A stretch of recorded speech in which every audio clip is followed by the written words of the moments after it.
Goddamn. Quite literally. Oh, Again. man. Again, bro. Well, that was something. By the grace of Mother Nature, you guys are gonna end up getting us for two days in a row. 2 days in a row. Now, well, we were supposed to be on last night. However, thank you guys so much. If you guys did pull up last night, I truly apologize for the technical difficulties. I guess the Wi-Fi hadn't settled in yet. I did more tweaks, rebooted it a couple different times last night. Again, just to kind of help it, I guess, get more up to speed or help it catch up. And it seems like we're okay now. Now, gonna knock on some wood, just in case. But seems like we are okay for now. Hopefully this lasts, and hopefully we're able to actually get the show on the road. So, man, it's so awesome to be on here with you guys, bro. It has been a long, however many days ago Wednesday was. What do we have? Fucking 5 days ago at this point. For me, again, I know obviously my tweets haven't told the full story, but if you guys are from the Chicago area, or if you guys are by the Chicago area, I'm sure you've heard about the storms that we've been getting. Have been the storms that we've been getting have been not very nice to us. There's been power outages up the ass, Wi-Fi outages, yeah, many people, dude. yes, dude, signs falling over, damn near, brother, every fucking stoplight going into the city is out. I don't know how those weren't top priority to be fixed, but okay. But bro, I man, just so you guys know, the past couple days, your boy has been through some shit, some real shit. I have been through, man. It is, yeah, it's very unforgiving, man. I had to drive to the city. What was that? Friday. I had to drive to the city on Friday, dude, and my God, I ran into, damn near every stoplight was out. Then I ran into, we always make fun of fucking SeatGeek Stadium. We always say Dynamite's going to go to SeatGeek Stadium. Well, SeatGeek Stadium got one back on me. I'll tell you what, because they were doing like I think it was a Lyrical Lemonade Summer Fest. And I think like Uzi was there, Chief Keef was there. It was like a bunch of, have you seen those recent Uzi clips going around? Of him at concert. Oh, well, it was that fucking concert. And, I got caught in that. An hour drive turned into a 3.5 hour drive to where I was going. It was a fucking nightmare. And an hour drive back turned into, I took a different road, this going back home. And that's still an hour drive took me, I want to say 2 hours. So better than 3.5, but it was, your boy has been through a fucking nightmare. And I also got a lot of bones to pick before I get on to NBA basketball. PlayStation. There's a lot before we get to the wrestling. So wrestling at this point. I had power. I had power the whole time. Just the Wi-Fi went out, so I'm very blessed for that. But I tried to play my PlayStation. You have to fucking enable offline play on a PlayStation 5. And guess what the kicker is? Bro, you have to be online to turn it off. Or to turn it on, I'm sorry. What is the point of that?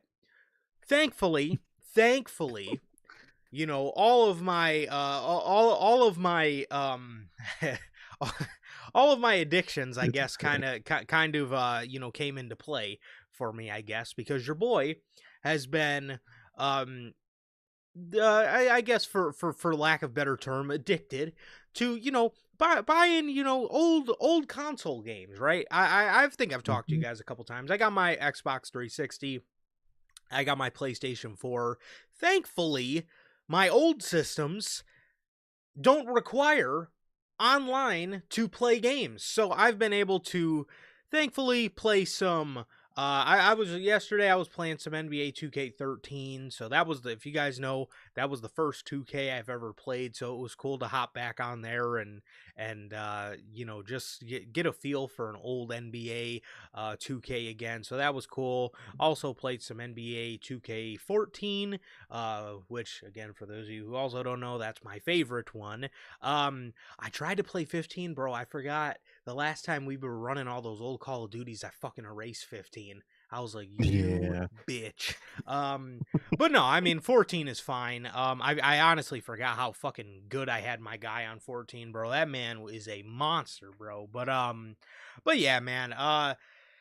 Nonetheless, yeah, dude. It has been it was absolute it was absolute terror, bro. It was absolute terror. I'm also the type of guy, when I sit down and eat my fucking dinner at night, I like to watch some YouTube, dude. So I just had to stare at a wall, Same. and Oh, just stare at a fucking wall. That's all I was doing. So that was that was slight torture a little bit, but nonetheless, it's all good. But boy, I gotta say, the worst thing wasn't even the Wi-Fi being out, bro. It has been these fucking stoplights. I don't know what the problem is. We need to, man. them shits are off, dude. Holy shit! Can we fix them, please? I've had enough. And a good amount of them, like, so obviously when some are down, they do like the red flashing light. Some of them, they're not Just even out. that. It's just straight off. Yeah. I'm like, God damn, bro. And like, you'll see the whole side of the street. One side don't got power still. I'm like, damn, bro. Fuck. Y'all gotta do something about this. Absolutely ridiculous, bro. Absolutely. And then too, you know, when the stoplight's off, you treat it as a stop sign, right? First come, first go. Yeah.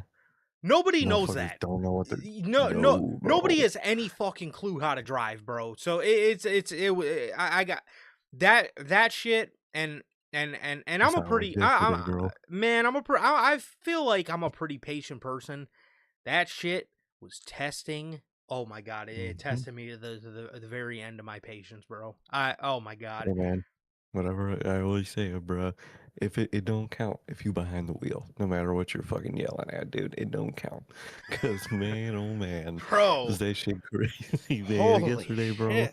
you fucking stop, and then you see like the person on the people on the right supposed to go next, and the fucking people in front of you start going as these people are going, and everyone's honking.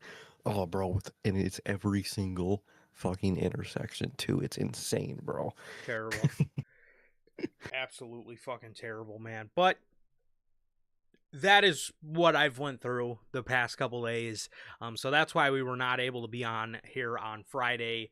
That is why we were on here with the Friday news on Sunday morning. So, LOL to that, I guess. But yes, what matters is we're here now and we have a ton of topics to talk about with you guys, man. And before we do get to any of the wrestling stuff we have, man, before we hit the intro, congratulations to the New York Knicks, bro. They did it. They ended the 53-year drought to their championship legacy. The last time they won the chip was 1973, man. So last time they were in the finals, coincidentally enough, was against the San Antonio Spurs in a 5-game series in 1999, and in 2026 they faced the San Antonio Spurs in a 5-game series. But this time it was a different outcome, man. It was the New York Knicks. Very, very weird. Nice script there, Mr. Silver. However, I've been seeing all the memes, but look, man. I was talking about this with our manager, Mr. Logan, Mr. Brother Logan in the chat. I'm terrified because now there's no more NBA basketball for me to cling on to. However, we do have the NBA offseason, which we obviously went through our little rush of the NFL offseason, like after the Super Bowl or whatever. And then obviously we just had another kind of surge of it in the beginning of June. And now we're on to the NBA offseason, man. We got the NBA draft coming up. Should be a good draft year this year. They got a lot of good prospects coming out. And I'm very interested to see what happens with Giannis. A lot of people are saying Boston. I don't want to see him go to fucking Boston, dude. I don't want to see that at all. I've also been seeing the Blazers. I would like to see him go to the Blazers, reunite with Damian Lillard. They got a nice young core over there. Hopefully they won't have to trade all of them fucking away to get Giannis, but I think that could be cool. Golden State, I would like to see, just because, for the love of God, I want to see Steph Curry get some help in the later half of his career. I obviously don't want to see him go to the Thunder. That would fucking be terrible. Miami, I think would Miami. I don't want to see that. I don't want to see him go to fucking Miami either. I really don't want to see that. A lot of people, if the New York Knicks would have lost the NBA Finals, I could have seen that happening. I could have seen them finally wanting to go all in on the Giannis trade. Now I don't think they're going to do it. I think they're going to keep Cat, because I think to get Giannis, they probably would have had to trade Cat. I've also seen the Cavs. Giannis is a champion. Giannis is an NBA champion. Don't stick him on the court with those two pretenders, Donovan Mitchell and James Harden, bro. Please don't. Please don't. Absolute pretenders, bro. Do not. Don't do that, bro. Don't do that. Don't send Giannis. You don't want a real demon next to some fake demons, bro. I mean, maybe he could fucking help him, but I guarantee you, Giannis will probably lose his fucking mind playing a playoff game with James Harden, bro. I'm sorry. I love James, one of the greatest offensive players ever, but bro, get out of here. My man is a pretender, bro. But I'm sorry. And so is Donovan Mitchell. Oh, don't let me leave him out of this, bro. He's also a pretender. However, also excited for the I've been seeing all these rumors the past couple days that the Warriors are targeting LeBron and Kawhi Leonard to pair with with Steph. I don't know if that means they're gonna have to get rid of Jimmy. I can't remember if I seen they were targeting a big 5 or a big 4 with Steph, Jimmy, Draymond, LeBron, and Kawhi, or if it was just Steph, Dre, LeBron, and Kawhi. And obviously they'll probably have to trade away Jimmy to, I'm assuming, the Clippers. But I'm excited for that. I'm excited for the NBA offseason. However, the New York Knicks, man, very happy for them. Very happy for them, man. They played exceptional basketball, man. They capitalized. They down the stretch, man. They made the Spurs. The San Antonio Spurs, I gotta say, man, that was some of the most infuriating basketball I've ever watched, bro. How the fuck you blew a 30-point lead in the third quarter, a 30-point lead in game 4 was that, was absolutely abysmal to me. Now I see everybody's blaming De'Aaron Fox for the one play at the end where he didn't hold the ball. I'm not going to completely put the blame on him, because they should have never blew a 30-point lead. But I will say he was huge at throwing away that 30-point lead. Brother, you're supposed to be the veteran presence. You're getting paid a bag to be in San Antonio, bro. And you're throwing the ball away. You're fucking hitting it out of bounds. Ball's dribbling off your fucking foot. What the fuck are you doing? What are you doing?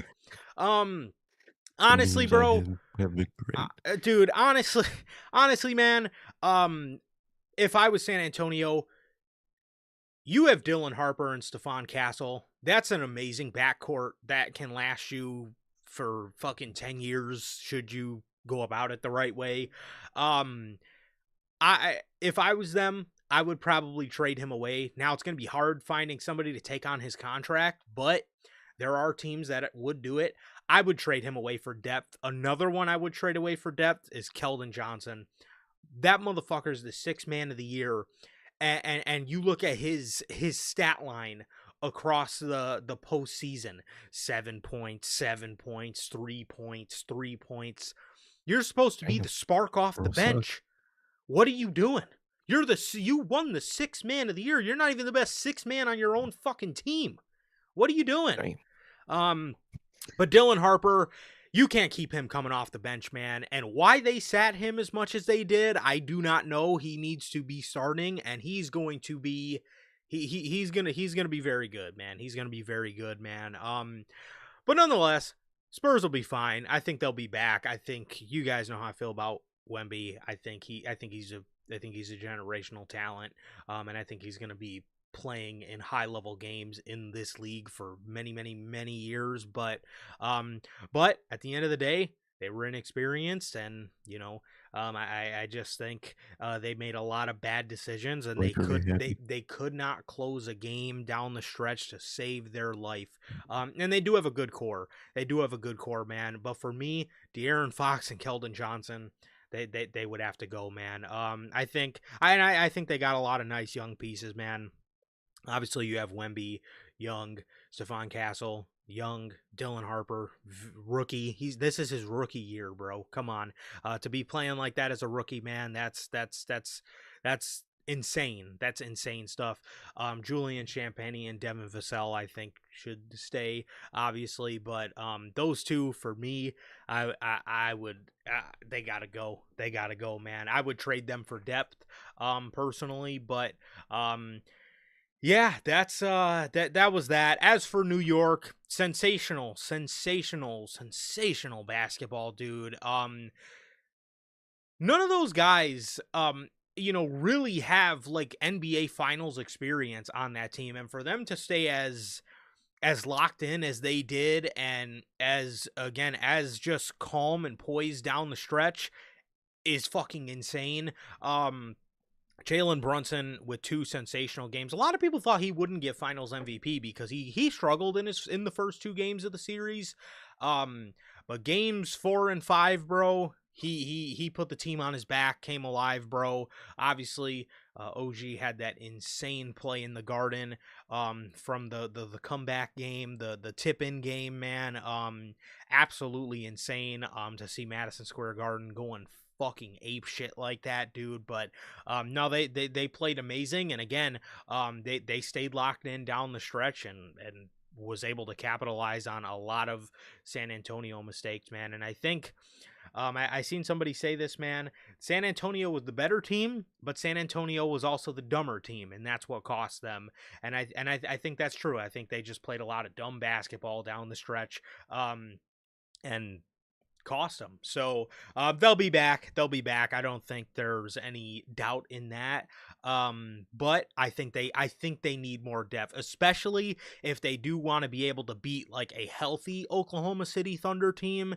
You're gonna need more depth. De'Aaron Fox and Keldon Johnson, I think I'd be shipping them first class out the door, man. I'm not even lying, bro. They would be done. But congrats to the Knicks. Very happy for them. A lot of really good basketball was played by the New York Knicks, and I didn't think the Knicks would stand a chance, bro.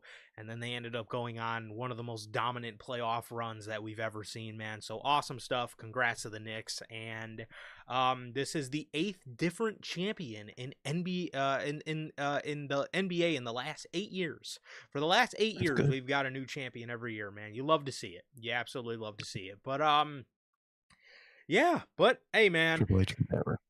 Yeah, he doesn't know how to book new talent. And now and now I'm going to have to soak in a fucking puddle of misery here, because now my NBA season is over, and what do I gotta wait till fucking October for the NFL and the NBA to come back? So what the fuck, dude? Think about it, bro. We got Raw, we got SmackDown, and we got Dynamite now. Now you could just watch those, uncontested. Dude, I'm fucking terrified, excited? Bro. I'm so terrified, man. I can't lie. Aren't you pumped, man? You get to watch on Fridays. You get to watch fucking... I don't even know what they're doing on Fridays at this point. I just know some bullshit. Bro. Some bullshit, man. Man. Ready to get Solo back in the bloodline, bro? Are you ready? NFL's in September. I'm sorry. I thought it was October. No, there it goes. Okay. It's 1 month sooner. Well, NBA comes on around late October, but sometimes off season be pretty good though. So like, you can't I have to peep it at this point. I fucking might have to, bro. I might have to. So yeah, bro, I'm so terrified. But how's everybody doing? Thank you guys for joining us for episode 322 of the news.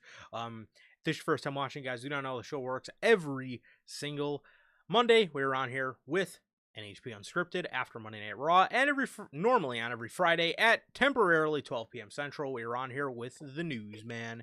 With that being said, if you guys did miss this past Monday's edition of Unscripted, that is available for you guys on all platforms. That is Spotify, Apple Podcasts, and if you want to see it first, join us right here live every single Monday after Raw for Unscripted, man. Also, if you guys have not got a chance to get your hands on some of the official NHP merchandise, you guys can now find this live on the merch shop. That's bonfire.com. Links at the top of the description of this very video, man, where you can find the slept on since 2020 design, as well as all the other OG designs live on there as we speak, man. Also, if this is your first time watching and you do not know who we are here at Notorious Heels, I am Johnny, one half of the host of this very show. And as for the other half, we got my man Sir K here. Sir K, go ahead and let the people know how it is you are feeling today and what it is you are smiling about today, more specifically. You know, man, I'm smiling because I'm here with you guys, and we were finally able to be here with you guys, man. It's been a crazy week, man. Usually it's a Friday show turned into a Sunday show, which is wild. Sunday news is crazy. So And weird. of course, we do the week of Sunday news, the one weekend ever where no major stories dropped all weekend, bro. Yeah. Like nothing dropped all weekend brother, that we could have added. I was thinking the same shit, and all I fucking have is a Danhausen Nick story. Like, if you don't get the fuck out of my face, why are you involved with everything I like, bro? Leave me alone. They're trying so hard to promote him. Dude. And like to WWE, they think he's like doing insane numbers right now. But like anybody outside of WWE just sees the dude and just goes about their day without thinking about the dude. Like he is not what y'all think he is involved with the Knicks, bro. He's not a part of the crew. He's not allowed on the bus, bro. I'm sorry. He's not the Rizzler.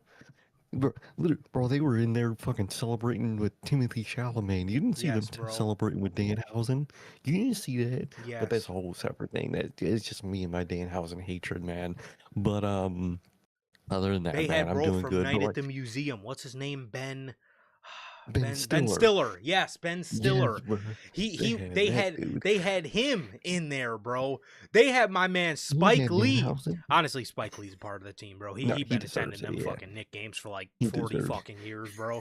He deserved this more than half the fucking team. Bro, dude. Like, I see Danhausen, like, bro, nobody cares about him, bro. I care more about watching the Rizzlers' reaction videos to this shit than Danhausen, bro. Like, get out of here. About celebrities. I'm on the Rizzler side. I'm not on Danhausen side, but either way, bro, this is the one fucking weekend where no major story drops on a weekend. Not a thing. On the one weekend on Earth, in history, we had to go on a Sunday, bro. Never fucking fails, man. But I'm doing good, man. I'm doing good. Thankfully, we came out pretty unscathed from that whole crazy fucking 3-day in a row storm of just 20 minutes of hell every day. Thankfully, we came out pretty unscathed, man. So thankful for that, man, truly. And just been chilling out, man. Things have been pretty normal other than all that fucking weather chaos. Things have been pretty normal, man. So I'm doing good. Like Durante always asks, how's life? How's the family? Life's good. Family's good. How is everybody doing in the live chat? Manager Logan, Tyler, how you doing, man?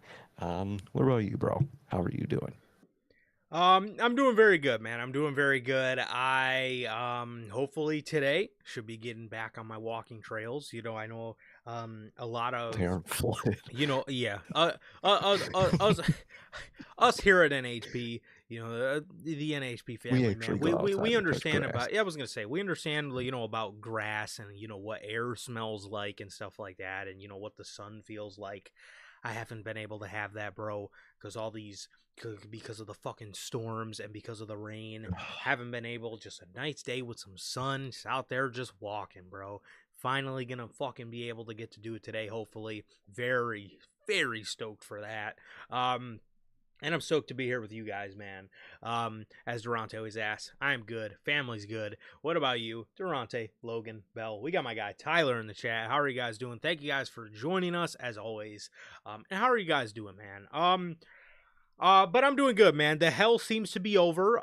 And OBS seems to be, not again, knock on wood, but OBS seems to be treating your boy right. Also we got OG here. So how are you guys doing? And yes, hopefully again everything seems to be good now. Everything seems to be back to normal. Definitely don't think I'm pretty sure I know we went live with the Thursday news. I'm pretty sure have we ever done a Saturday? No. I don't ever remember doing a Saturday or any weekend news, if I'm being honest. When it We were comes to Fridays, man, I gotta we give it were to able to us, be bro. on it We have more. been about as Dude, consistent can be.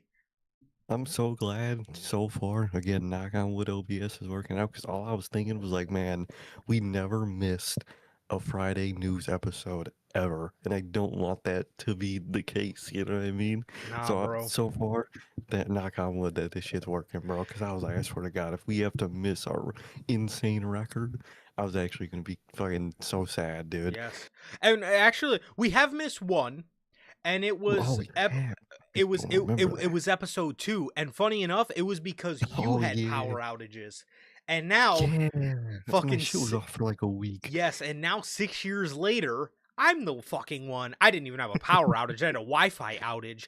I'm the fucking one that cost us the episode. Well, could have costed us Oh, the dude. episode because of what outages. So get it together, Chicago. Get it Like, what the together. hell, man? The hell, Chicago, man. But man, It's just yeah, 80-mile-per-hour winds. Like, come dude. on. Chipping away at us, bro. But it was literally episode 2, man. I remember we did episode 1, and then we had to cancel episode 2 and Okay. move episode 2 the next week because I had no power for you like a had week. you had no power for a minute that time, for a It was minute. like a minute. Yeah. So I don't know, man. But we got, let's see, man. We got Tyler. Tyler has a suggestion for us, bro. Which I'll hand this one over to Sir Tate, man. He's the leader of the NHG. He says we should play Ready or Not. We actually have, man. We actually have. We have 3 episodes on it, man. And it's been pretty fun, man. It's a fun ass Yeah, game. It really is, man. and we do have our 3 episodes, and we have discussed playing Ready or Not again. And I think Ready or Not is I think the at least for now, unless they drop a new DLC or something, Yeah. I think it will be left as a three-peat. I think it will be left as a Well, three-peat. The next time we're think on, we'll it'll probably be with something new. It probably will be, man. And like you said, unless they like add new maps or something, then we'll probably hop on and get the 4th movie in the series. But man, we'll try something else next. For sure. But yeah. So again, I think all the hell is hopefully behind us. Actually, I don't know, because I heard we're supposed to be getting more storms this week, so I don't even fucking know anymore. Yeah, But I don't know anymore, bro. It's just we living in hell. this is just terrible. But nonetheless, we're gonna start you guys off with the AEW news. Man, I'm pumped for AEW news, man. Specifically one story.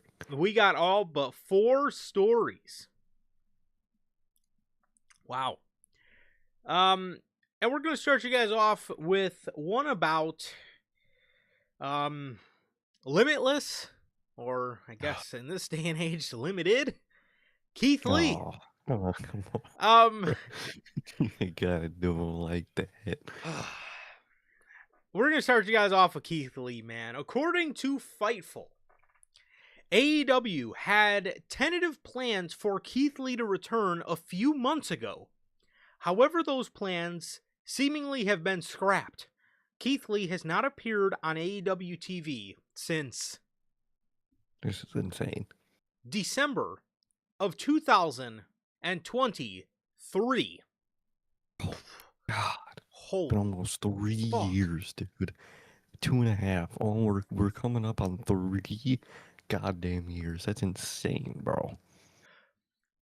My question is, you had tentative plans for him to return, which tells me like he's good. He's got to be good to go.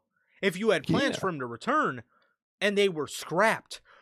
Bro, what are you waiting for? He's been off television for 2.5 years.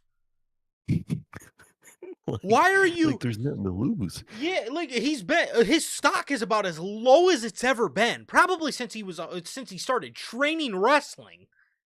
His stock is so low, and you think, oh my god, this guy's been off for 2 years. You know, we could wait on him. You know what I mean? Like, why can't No, WWE do something like this for Seth Rollins? Like, oh, we could wait a little bit for Seth. We could wait. He's always here. We could take a couple months without Seth. Something like that. With Keith Lee, brother, he ain't getting any younger. He's not. What are you He's really waiting not. for? What the fuck are you waiting for to bring Keith Lee back to television, bro? Get this man on TV. It has been 2.5 years without this guy on television. Can you please explain to me what we are waiting for? Please, for the love of God, tell me what we are waiting for here with Keith Lee, man. It don't make sense, bro. It don't make sense. That Nothing. was my first thought when I saw that story. So I was like, okay, so he's good to go. Whatever it ended up it being, he's good now. So what's the beef? Why are we not putting him on television, bro? I don't get it. It don't make sense, man. Return him yesterday, please.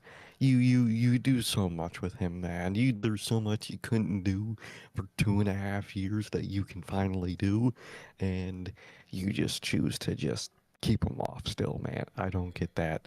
That is frustrating, man. Tyler says he thinks he might put him in the Don Callis family. I actually wouldn't doubt that, knowing Tony Khan, bro. Yeah. And the shit's, I don't know, man. I just want him back. I want to see him. I want to see him wrestle again. I just want to see that shit, bro.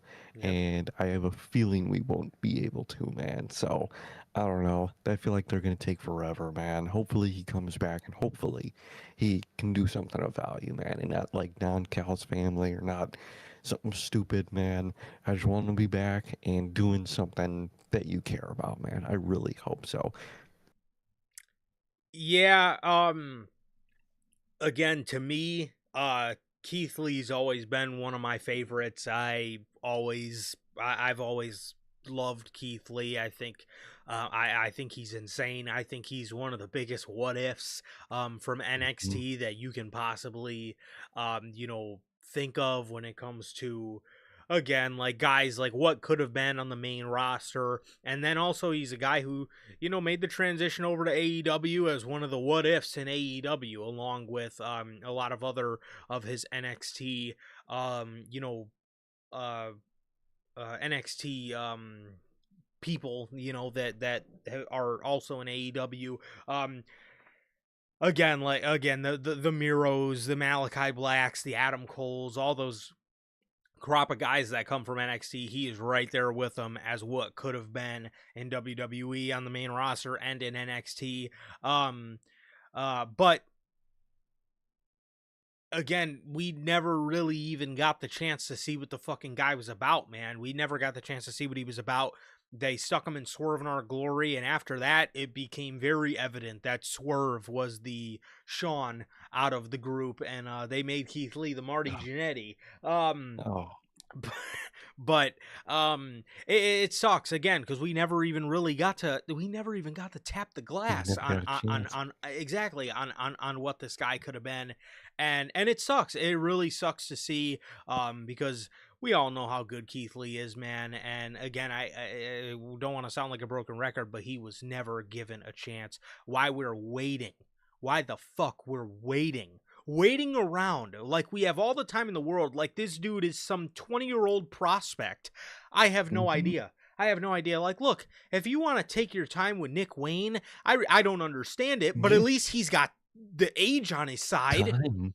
Yeah. Keith Lee's got to be 40 years old and over. Now, again, I'm sure he can still go, but like, dude, we've already wasted 2 fucking years of his career. What are we thinking? So, Like, what are we doing, man? yeah, I don't understand. Now again, what could Tony Khan do with him?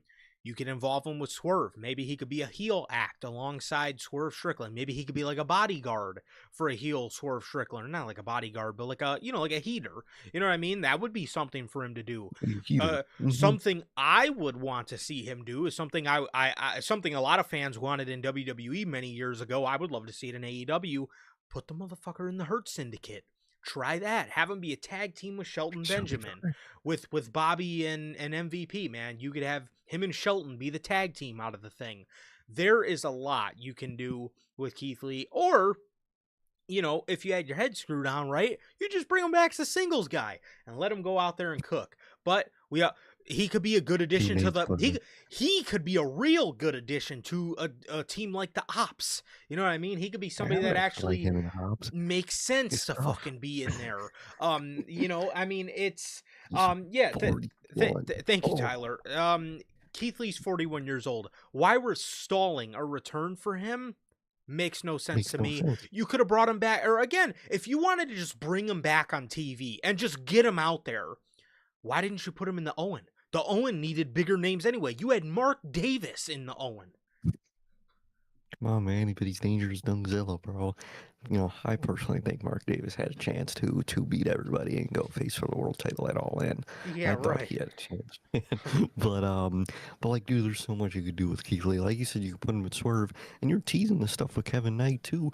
You could put those three in a faction together: Swerve, Kevin Knight, fucking Keith Lee. Boom, you got a faction right there, bro.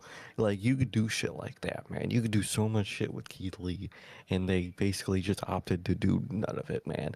Makes no sense. You want to get him in the pool as soon as possible, man, because you don't want him to just sit on the side of the pool his whole career, bro. You got to get him in. Yeah. Just in case, just so he's around, just so he's back used to being in the circle, man. Please just get him back yesterday. Yeah. And let's just start this, just start the fucking engine with this, bro.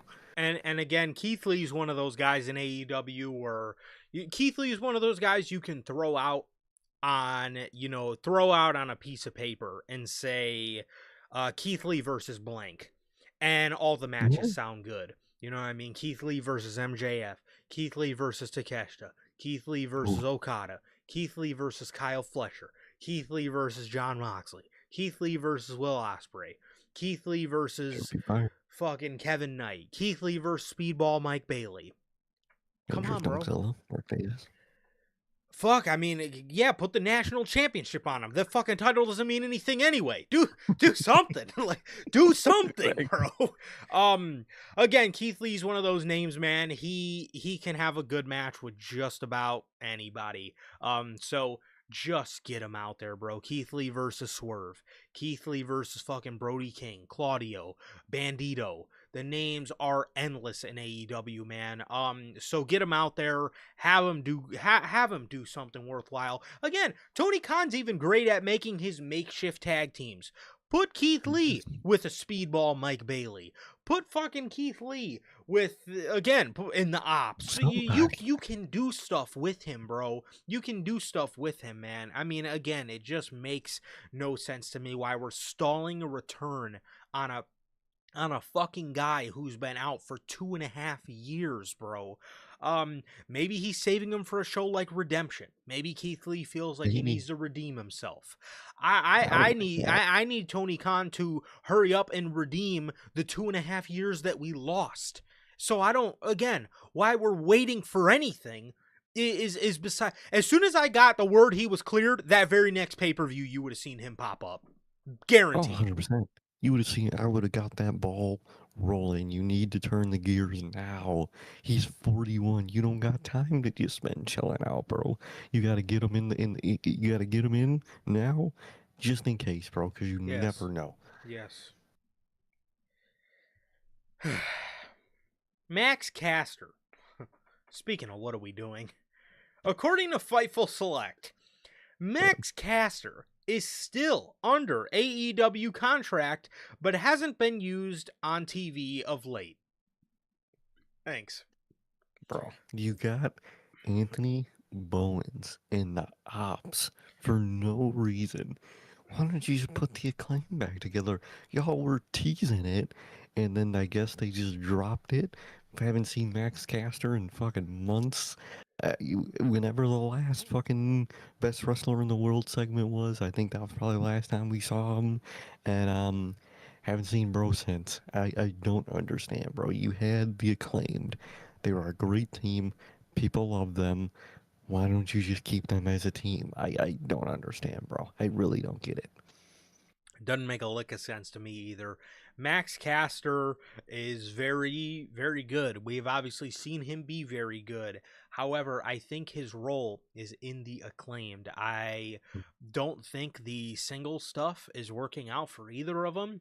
Again, and they're both great. They're both great, but I just think they really caught lightning in a bottle with the Acclaimed. And I Think they think, did. unfortunately, they fell in that era where Tony Khan just stopped giving a fuck about tag teams. Again, now you're starting to see him give a little bit more of a fuck. Not really. I'm not saying that he's some, tag team savant now, but No, he but he gives a actually cares. he gives a little bit more of a fuck with like the Bucks and Edge and Christian. We're obviously going to see the New Day and MCMG pop up. So, they do have that on their side, but I think, like, again, now is a perfect time as ever to get the Acclaim back together. You can add the Acclaimed versus who doesn't want to see the Acclaim versus the New Day? The Acclaim versus Edge and Christian. The Acclaimed and Edge and Christian will be a very entertaining feud. It'd be a The very good feud, and actually. again, you don't even have to have the Acclaimed as baby faces, bro. Remember when the New Day were like happy-go-lucky dickhead heels? You can have the I Acclaimed think do the shit Acclaim like could do that. that. I think they could do it Yeah. too. I think they Um, could really pull that off, bro. I think that would be really good for them. you have again, you the Acclaim versus Edge and Christian I think would be sick. I don't really care for the Acclaim versus FTR and the Bucks, we've already seen that, but like the Acclaim versus So, New Day, the Acclaim versus Motor City Machine Guns, like there are new teams coming in that could benefit from a match with the Acclaimed. And again, I would also like to see, I would like to see Max Caster be brought back to television and them to capitalize and continue what they fucking started with the Acclaimed, because again, you can't just have a top heavy division. Tony Khan's got to realize, with the addition of these tag teams, you need depth. You need depths. Again, you again look at the Knicks from last year. You know what I mean? They had no fucking bench. It was no bench all starters, and it ran them into the fucking ground. Coach Tibbs was fucking playing the starters the whole game. You know what I mean? It's like you can't just you have don't a think for top real? heavy division. You got to have depth. And I think teams like the Acclaimed, I think capitalizing on teams like Private Party, teams like the Guns, teams like the Outrunners, where the fuck are they at? Teams like People love the Outrunners, bro. Where are they at?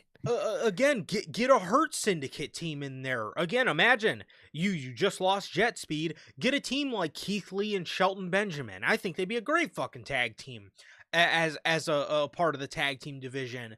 You got Brodito that you still got. You got a team out of the Death Riders. You know what I mean? You can interchange that really whoever you want to be a tag team out of the Death Riders. You have the fucking conglomerators. You have Axe and Smash, Kyle O'Reilly and Roderick Strong. Like, you got to add depth to your division, and you got to make these teams matter. And I think, again, why you even gave up on a team like the Acclaimed in the first place is just ridiculous to me, man. And it just doesn't really make any sense. And now, again, Max Caster isn't even showing up to the TV tapings, bro. What the fuck are we doing, bro? Anthony Bowens is in the ops right now. Come on, bro. Like, what are we doing, man? And you got all these tag teams you could create depth with, and you have trios and factions that you create depth with in that tag team division. That's why I'm a big advocate at this point for getting rid of those trios titles and acting Freebird for your tag titles. Yes. And I think that would actually go, and I think that would add so much depth to your tag division by Yep. basically taking those trios and be able to put them back in the tag division. I think that would add so much more depth to it. Where's the Outrunners? Where is all these people, We dude? got the You dogs know, you too. You got the dogs. They're great, and you got acts like fucking Shane Taylor Promotions. You could take fucking one of those guys, put him in the Hurt Syndicate, and boom, you got an actual faction out. You got an actual tag team out of the Hurt Syndicate, bro. You could let Bobby be on his own. You could do so much shit, dude.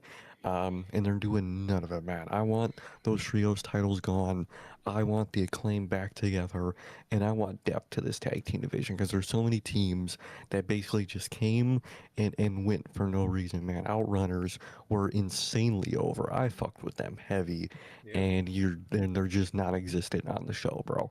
I want to see them. I want to see teams like that. I want to see depth. I don't want to just see FTR and the Young Bucks all the time. I want depth, and we need depth, and they got depth. They can deliver. They just aren't doing it, bro. And it's so frustrating. It is. It is, man. Because again, how many times have like you look at like WWE's case, and it's like they don't have the luxury of like having all these teams. Now they don't use them anyway, but No, they don't really fucking have anybody. AEW has the luxury of having 10 or so many. more tag teams at a time, and it's like again 90% of them, you don't care about, you know You what know, I use mean? it. And it's like WWE's to the point right now where it's like their tag division sucks, but at least you could point out a reason. At least you could point out like, oh well, they don't fucking have anybody. They had to put Damian Priest with R-Truth, and they had to put Logan Paul with Austin Theory to make up a tag team. It's like AEW's got the world on the palm of their hands with depth, and you know, all you can just ask for is that you hope they make it matter. You know what I mean? So, Hmm. and then obviously going along with that, Fightful is reporting. I wonder who they're talking about here. AEW will be adding nationally televised talent to their roster this summer. Well, you think nationally televised, you probably think about WWE, and you are probably again narrowing that down to speaking of another tag team, who's to say they don't get Joe Gacy and Dexter Loomis? Who's to say they don't get the whole fucking Wyatt group? Obviously, minus They're Nikki gonna at least Cross, she get, is different. But you could at least get all the dudes. You could get all the yeah. dudes from the Wyatts. Joe Gacy's a lock to come to AEW. It feels He like. is definitely a lock, Um, 100%. and again, who's to say he doesn't bring Samuel Shaw with him? You know, I could see that. or Taylor Rotundo, or fucking Eric Redbeard. Who's to I was gonna say? say they all weirdly have like ties to AEW in like a bunch of different ways. And Joe Yep. Gacy a guarantee to come over, man. But like, you got so many options. You could do such like a different variety and different mix with these guys, and you could do so much. Hell, Yep. even Nikki Cross and Killian Dane are busy, but if they're not that busy, let's get Dane and like Eric Redbeard Oh, together in bro, AEW as a big man tag team or some shit man, like that. That shit will be tough, bro. You know what I mean? come on, bro. Let's get some shit like that going, bro. Let's get some shit like that. I would love something like that. You could add so much depth. But obviously they say they're adding big televised talent. That just screams a new day to me, which, Yes. they've been teasing out the ass. We got Young Bucks every 2 seconds talking about it's a new day. Posting the clip of them playing fucking video games in that one tournament a few years ago. We all know it's coming, bro. So I'm still pumped for the New Day to be in there. It's gonna be weird, but it's gonna be awesome, and I can't wait. MCMG too. I can't wait, man. And I would really love for them to get some type of mix. Otherwise, it's six in there. I think they would fit in AEW a lot better than people Yes. may think off a first glance. 100%. I think 100%. I think 100% they would. Um, especially Joe Gacy and Samuel Mhm. Shaw. I think those two I think those two specifically especially. would go absolutely insane. In AEW, man. Did you also see these like rumblings of Karrion Cross? Karrion Cross saying that I he's did had see that. conversations with Tony Khan, but he wants to keep them private. I Interesting. did see that, man. It could be interesting what they could do with him, man. Um, you do some interesting stuff with him. They could have like Like another Hunt version of Walker. Malachi Black, but one that actually maybe treats the place with respect. You know. I was gonna say, I feel like Cross is actually one of those people that like respects wherever he's working at the time, because apparently Aleister Black did not. I was just thinking about his Mania moment the whole fucking Yep. time in AEW, Yep. which is fucking wild, bro. Yes. Oh, that's the most goated shit ever, bro. He was a mark for his Mania moment. It's crazy, bro. But I like Cross. I respect the fuck out of Cross. And you would do some. You would have a dark Don Callis family. You know what I Oh mean? my Like god, you could bro. have the Cross family, and they could be like a bunch of fucking dark gimmick guys in one big group. You know what the worst? I just thought about it with Keith Lee. The worst part is, bro, if he does come back, if he comes back as a heel, he'll be in the Don Callis family. And if he comes back a babyface, they're so putting him in the conglomeration, dude. Oh, He's bro. such a Yeah, oh, conglomeration I could. guy. Oh God, I could see that. Just put him in the Dude, fucking Hurt Syndicate, dude. Please. he's such a conglomeration guy. At least per Tony Khan, he would 100% see that as the case, because he's like actually like happy and enjoying it. Oh, dude, I could totally see them putting him in the fucking conglomeration. Oh, brother. Our. Where's your Aleister Black, man? How you want to be is in WWE. Yeah, that's true. Yeah, he's No he's factions, marked just for WWE. he's marked for his Mania moment. Um, damn. Can't our believe him, bro. our final AEW story for the day: Kota Ibushi. Okay. Wow.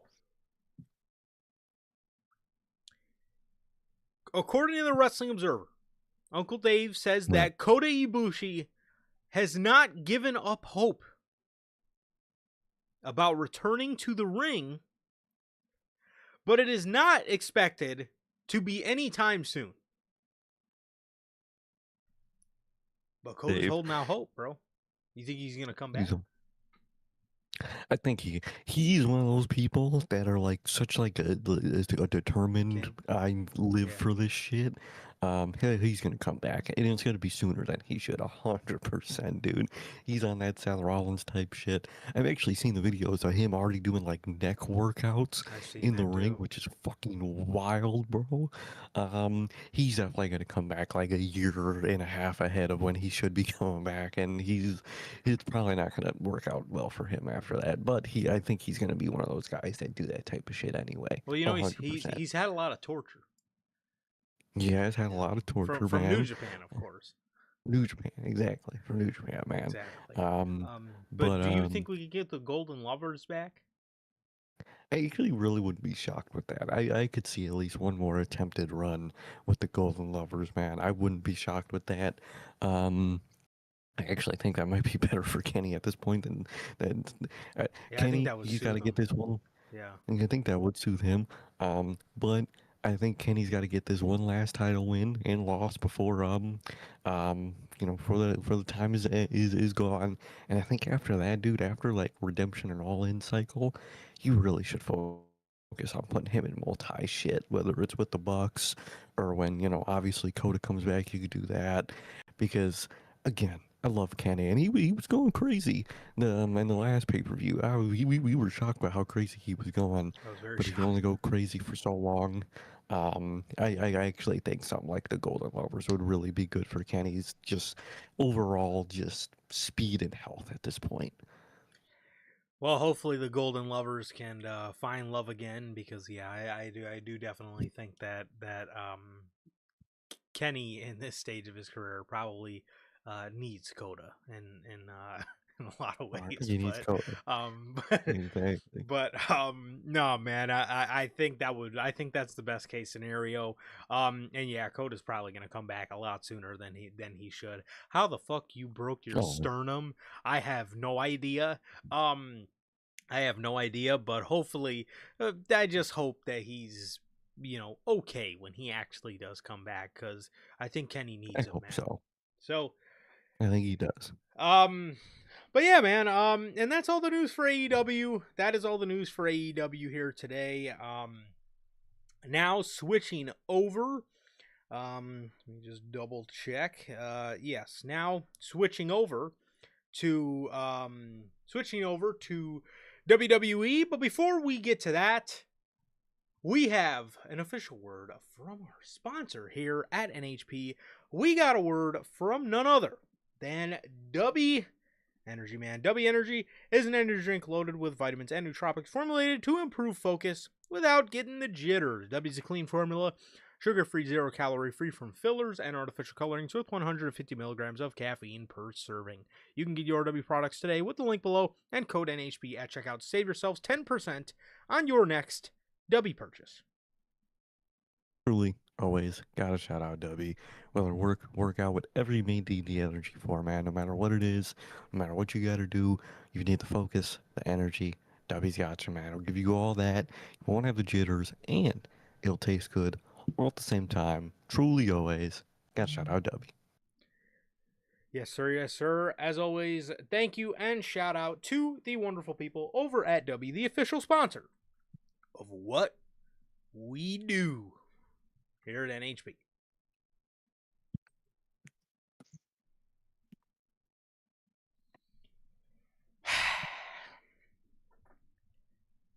WWE. We're going to start you guys off with this absolute train wreck of a story that I have, because this is actually the oldest piece of news we had for originally what was supposed to be Friday's episode. Ilya Dragunov. Dragunov. Ilya Dragunov. You got, I know the TikTok comments are fucking tired of me, advocating for Ilya Dragunov. They think nothing's wrong with SmackDown, bro. They think nothing at all is wrong with SmackDown. SmackDown. They think, no. SmackDown's fine. It doesn't need a midget like Ilya Dragunov. Midget. A midget. How tall are the people saying this is my question. I guarantee you they're probably his height. Probably his height, shorter. 100%. Makes no fucking sense. Ilya listen.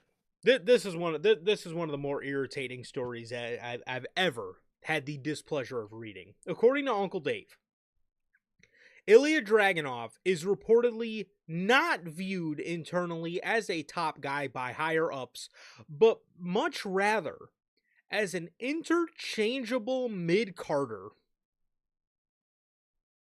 Bro, what does that mean? The fuck does interchangeable mean? That means you could just probably put him in whatever you want him to lose. Correct. And that's fucking it. Bro, this is Ilya Dragunov, man. He is probably, I think at this point, the more I think about it, I was actually thinking about this when this story first dropped, and I was thinking about Dragunov. I think he is my second favorite match of all time, which is his Gunther match on NXT television, dude.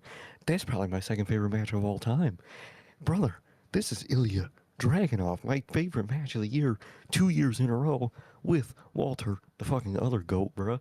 Bro, what are you doing, bro? This man is a demon in the ring. He's got the intensity. He's got the look. What is the beef with this, bro? What is the beef with this man? I don't understand. You have Jay Uso out there with his warning shot botch shit, moving about, botching, flopping, flipping, doing all the worst shit, dude. And you can't give Dragunov a chance, bro. This dude is amazing. He is insane. He is at the very least a mid-carder. And truly is, and it should be in that main event, walking in that main event category, bro. And you're doing fucking nothing with this absolute demon in and out the ring, bro. I don't get it. That shit is so frustrating. I love Dragunov. He's a fucking beast, dude. And I don't understand how you see him as something like that. But you're putting fucking all these other randos and nobodies. You gave Damian Priest a world title run, but you see Ilya Dragunov as an interchangeable a loser mid-carder is really what you mean? Get the fuck out of here, bro. Your priorities are completely flipped on its ass. My guy, you took the words right out of my mouth. No, you were going for Damian Priest.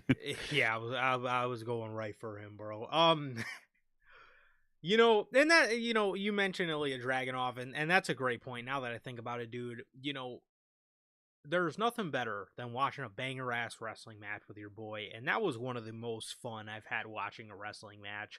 Was that NXT TV match, bro? Our reactions to that were absolutely insane. This story right here is amazing to me because it's amazing to me. What's amazing to me is the fact that this guy that you think is an interchangeable mid-card talent is better than 95% of your roster. As a matter of fact, he's better than your WWE champion that he's on the show with, as a matter of fact. As a matter of fact, on a Friday night, I think I would rather see an Ilya Dragunov over a fucking Cody Rhodes. You fucking Paul, you fucking fake ass demon. I'm so sick of stories. I'm so sick of stories like this, dude. I'm so fucking sick of guys like Dragunov, like LA Knight, like Carmelo Hayes, these fan favorite guys that people want to see pushed. As a matter of fact, Ilya Dragunov is better than your US champion. He's better than your WWE champion. He's better than both of the guys that hold your tag team titles.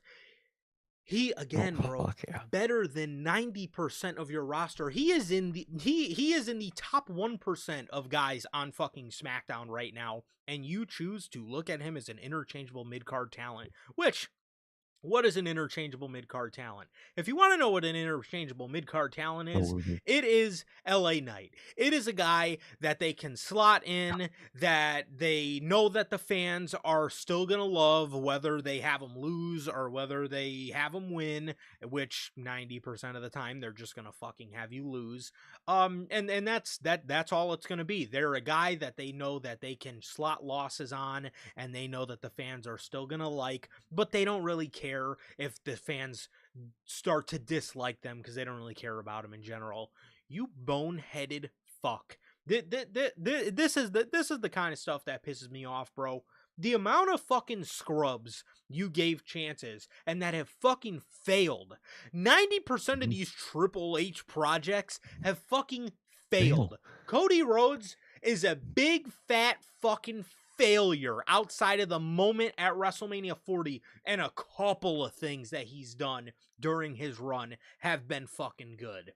Other than that, failure. What else? What a fucking Yeet Man, the Arena Shaker, warning shot, bow, warning shot, fail is Jey Uso. You gave that hunk of junk a fucking world championship run. And guess what? It failed.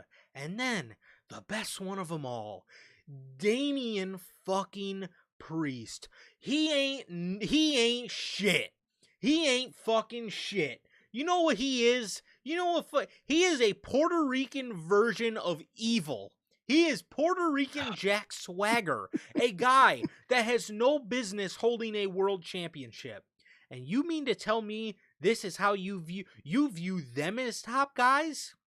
But Ilya Dragunov, you view as an interchangeable mid-card talent. And why is that? Why is that? Because he doesn't have a catchphrase, because he doesn't have a theme song that the fucking crowd sings along to, because he doesn't sit out there and fucking ride company meat like your fucking boy Cody Rhodes? Why? Why is that? This is the problem with WWE. This is the fucking problem. Everybody's a catchphrase. Everybody's a repetitive storyline. Everybody's a fucking entrance. Everybody's a theme song. Everybody's a poster. Everybody's just some fucking everybody's just supposed to be somebody on a billboard. Again, with a nice catchphrase and something the fans can sing along to. Get out of here, bro.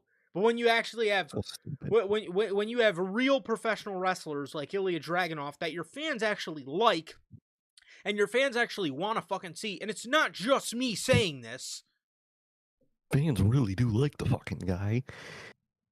Even casuals. This is how you treat a guy like Ilya Dragunov, and fucking SmackDown can use a breath of fresh air. And this is how you view Ilya Dragunov. What did I read the other day? He hasn't had a televised match since March. Are you Yep. Since fucking March. kidding me? Are Since you before kidding me? Mania. You had Pat McAfee running around on this show. You had Aleister Black lurking in the background hoping for his Mania moment. You had Damian fucking Priest and R-Truth have a storyline. You had the MFTs telling a boring ass shit storyline on their show. You have Nakamura and Tama Tonga teasing. The New You Japan have guys. Royce Keys running around on this show acting like he's some fucking NOYE Fatu member. And Ilya Dragunov is nowhere to be seen. Trick Williams running around with Lil Yachty having gingerbread funerals on this show. And we don't No have time Dragunov. for Ilya Dragunov. He's an interchangeable mid-carder.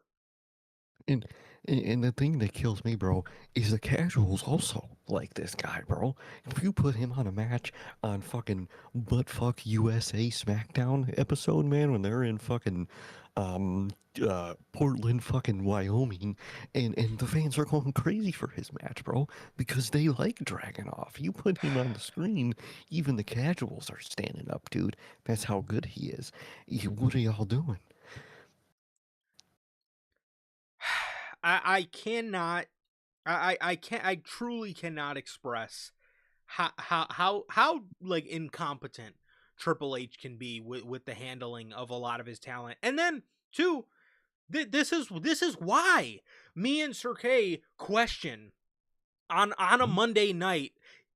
Can you get it right with Chad Gable this time? Because time and time again, you've been handed the keys where fans give you the keys and they say, Paul, we love this guy. Please do him right. And you fuck it up every single Every time, dude. Every single we fucking time. we are giving this man a keys to our Ferrari as the valet to park it 15 feet, and somehow he totals the fucking thing every time. And you're Yes. just asking yourself, how did you do that? How did you total the car? You had to drive it fucking 20 feet down the stretch. How are you doing this, bro? I don't understand, bro. I really don't understand, man. Dragunov, how do you not see him is at least a top mid carder at the least, brother? How? I don't get it. I don't understand. Paul is the fucking San Antonio Spurs, bro. We give him a 30-point lead in the And third they choke. quarter.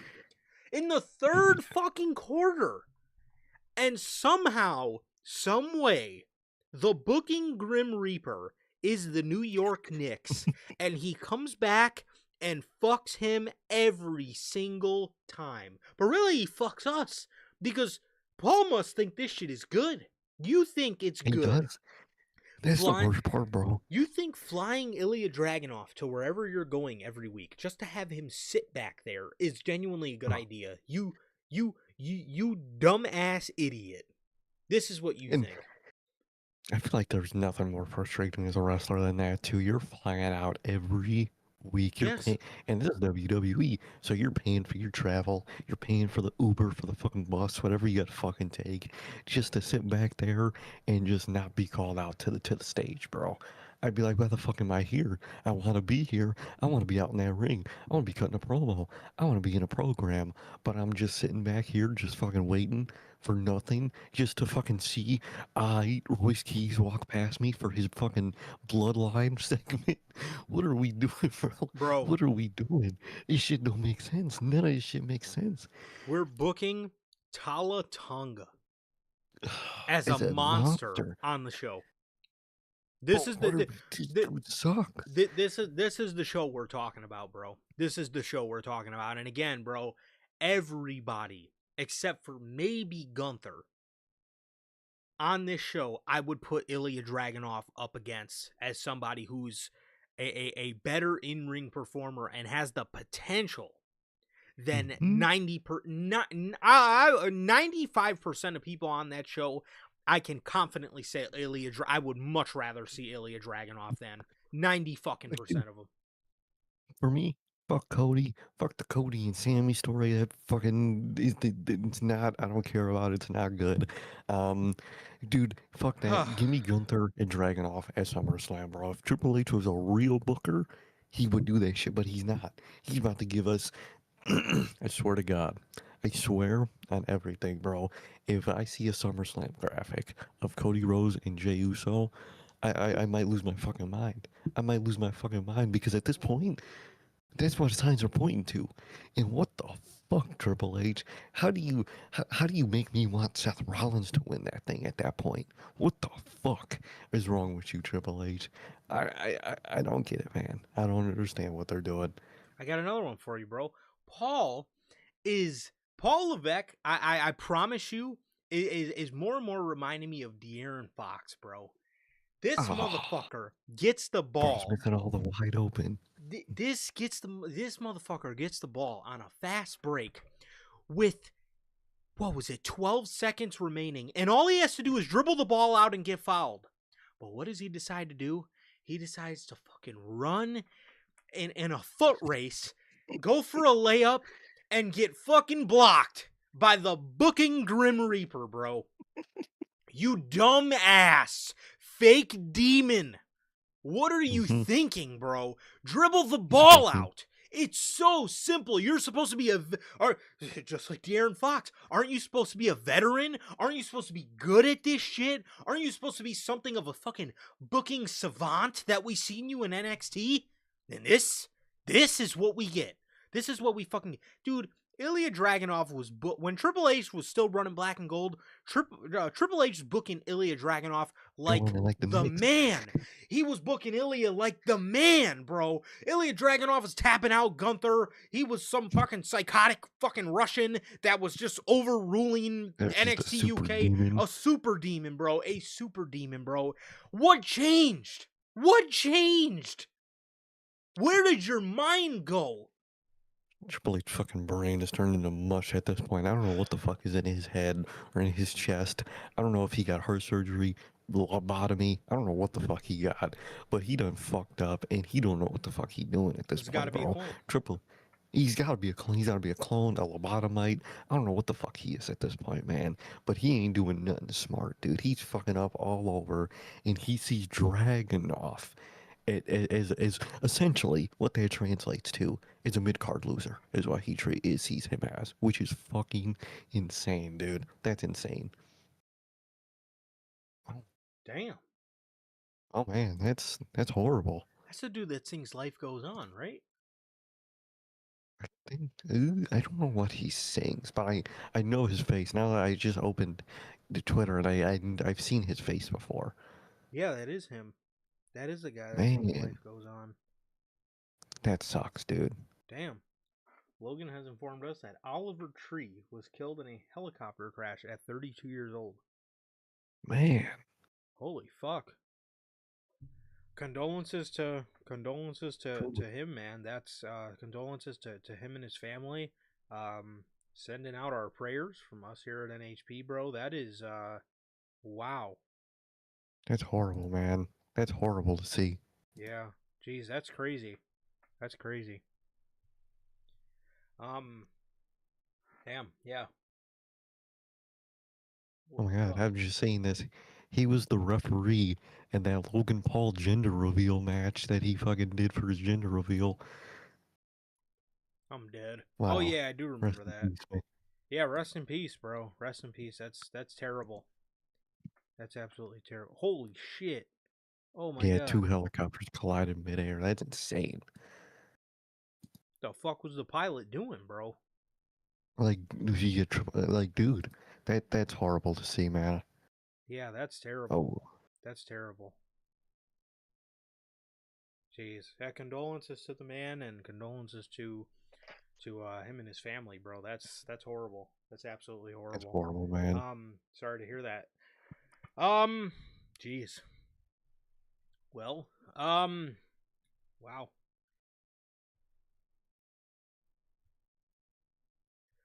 Oh, well, jeez. Okay, I feel bad, but moving on. Again, I don't want to sound like insensitive, but yeah, but like, I I I didn't want to just hard transition and be like, all right, guys, Raw. Jeez. that's horrible though. Yeah, no, that actually is really horrible. According to Netflix, that's I don't even know how to transition out I of don't know this. how to transition Um, out of this, man. in the again, not trying to sound insensitive.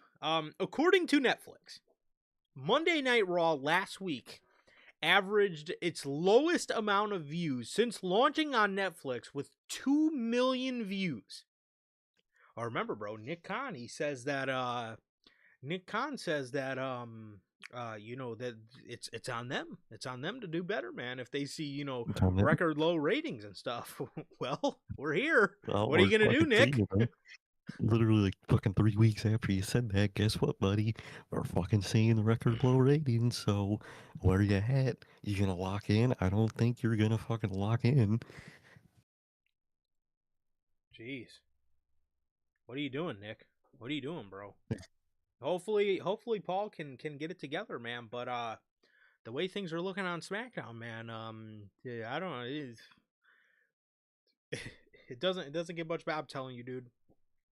I am terrified now that this NBA season is over. I just hope we have a really good off season so I have something to sink my teeth into. Because my God, this is terrible. You got SmackDown to sink your teeth into, bro. You got Cody, Gunther, and Sammy. Oh my God, I hate that shit, this is dude. horrible. But yeah, man. Yeah, we have we got record low ratings on Monday Night Raw, man. So hopefully Triple H is able to you know, he's able to do something about it like Nick Khan said they would. If I had a betting if I was a betting man, nothing's going to change. Nothing's going to change They're at gonna all. do nothing. They already got They're their gonna money drop new from Netflix. catchphrases. Exactly. They got their money. They're gonna drop new catchphrases, new merch, and that's about it. And that's their good show too. Compared to the other show, I want to know what SmackDown's ratings are looking like, man. That's the show I want to know about because that show sucks. Up, down. Well, that show is horrible. Well, remember last week we went over that SmackDown hit their record low ratings. I think it was 2 weeks ago as well. So. Oh man, both shows are fucking at a record low, man. Good lord. Gotta love it, man. Gotta love it. We got more trademark names, bro. WWE has filed for the trademark Reina Volcan.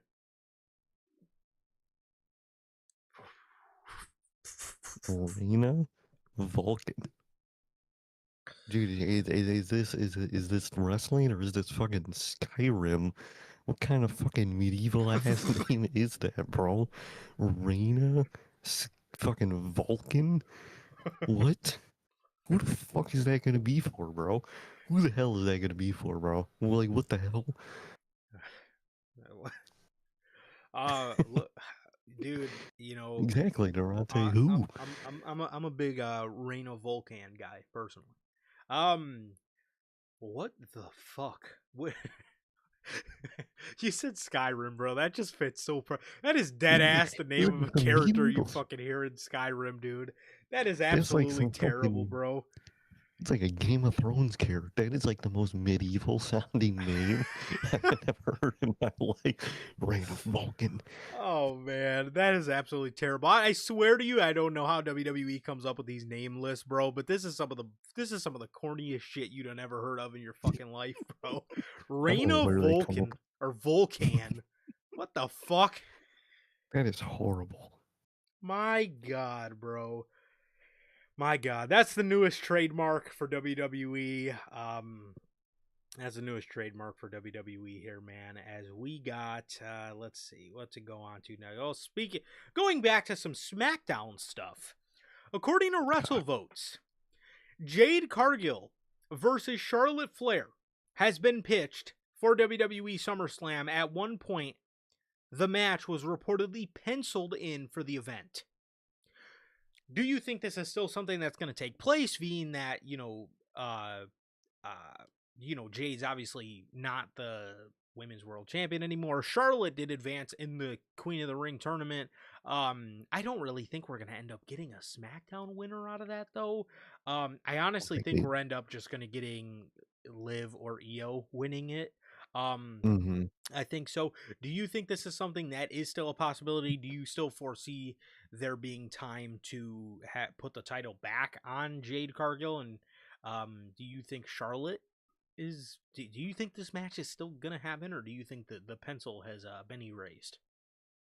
As much as we know somebody that I think would love, Jade to get the title back and we get this match, man, Right. um, I don't think this is gonna happen, man. And I don't think that they plan ahead enough, and actually commit ahead enough to actually do that. They're always saying, "Oh, this was penciled in," and then yeah, we just they always say, they pencil something in and then they just give up and change fucking plans and rewrite it like 5 different times within a span of 3 months, man.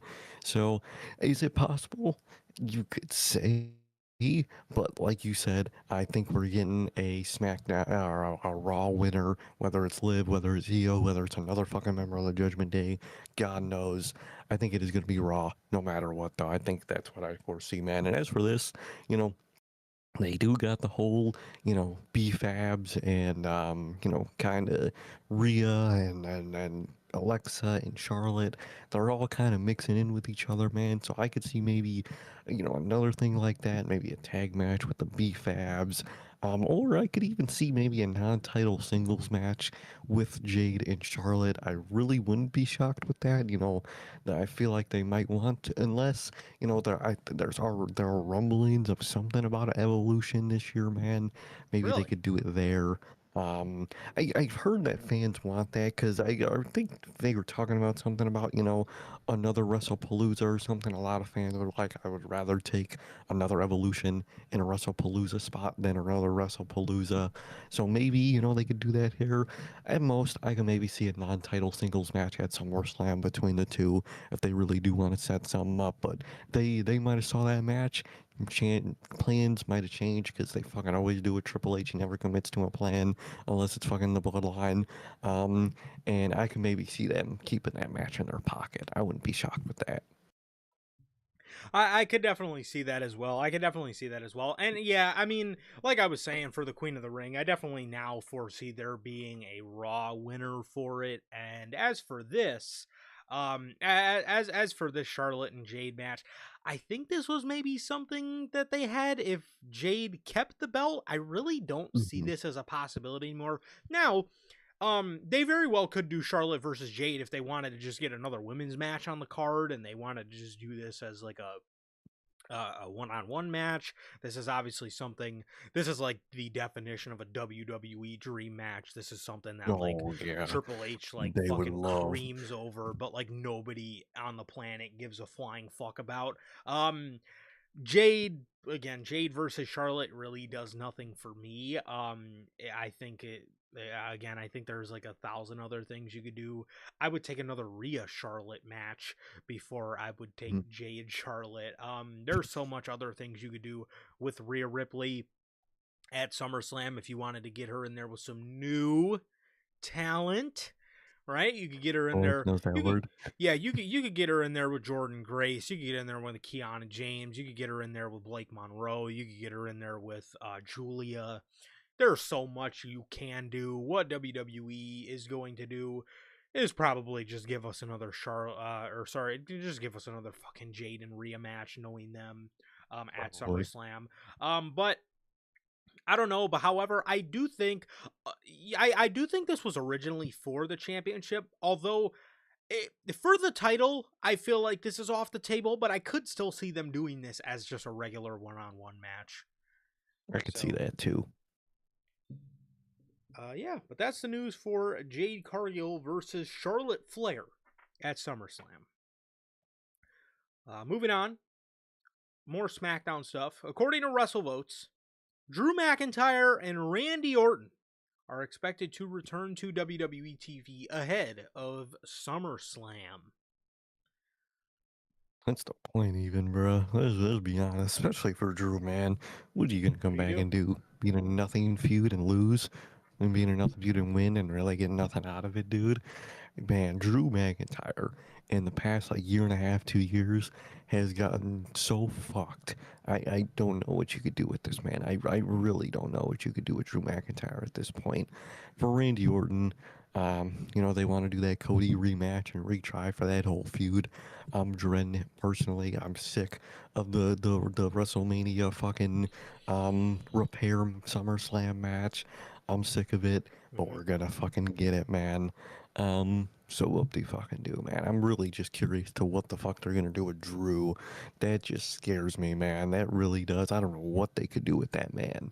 I feel like it's gonna be fucking weird and stupid, no matter what, man. So they're Yep. coming back. Good for them, I guess, but also they're coming back, so kind of sucks for them, for being honest. 1,000%, 1,000%, bro. Here's the thing.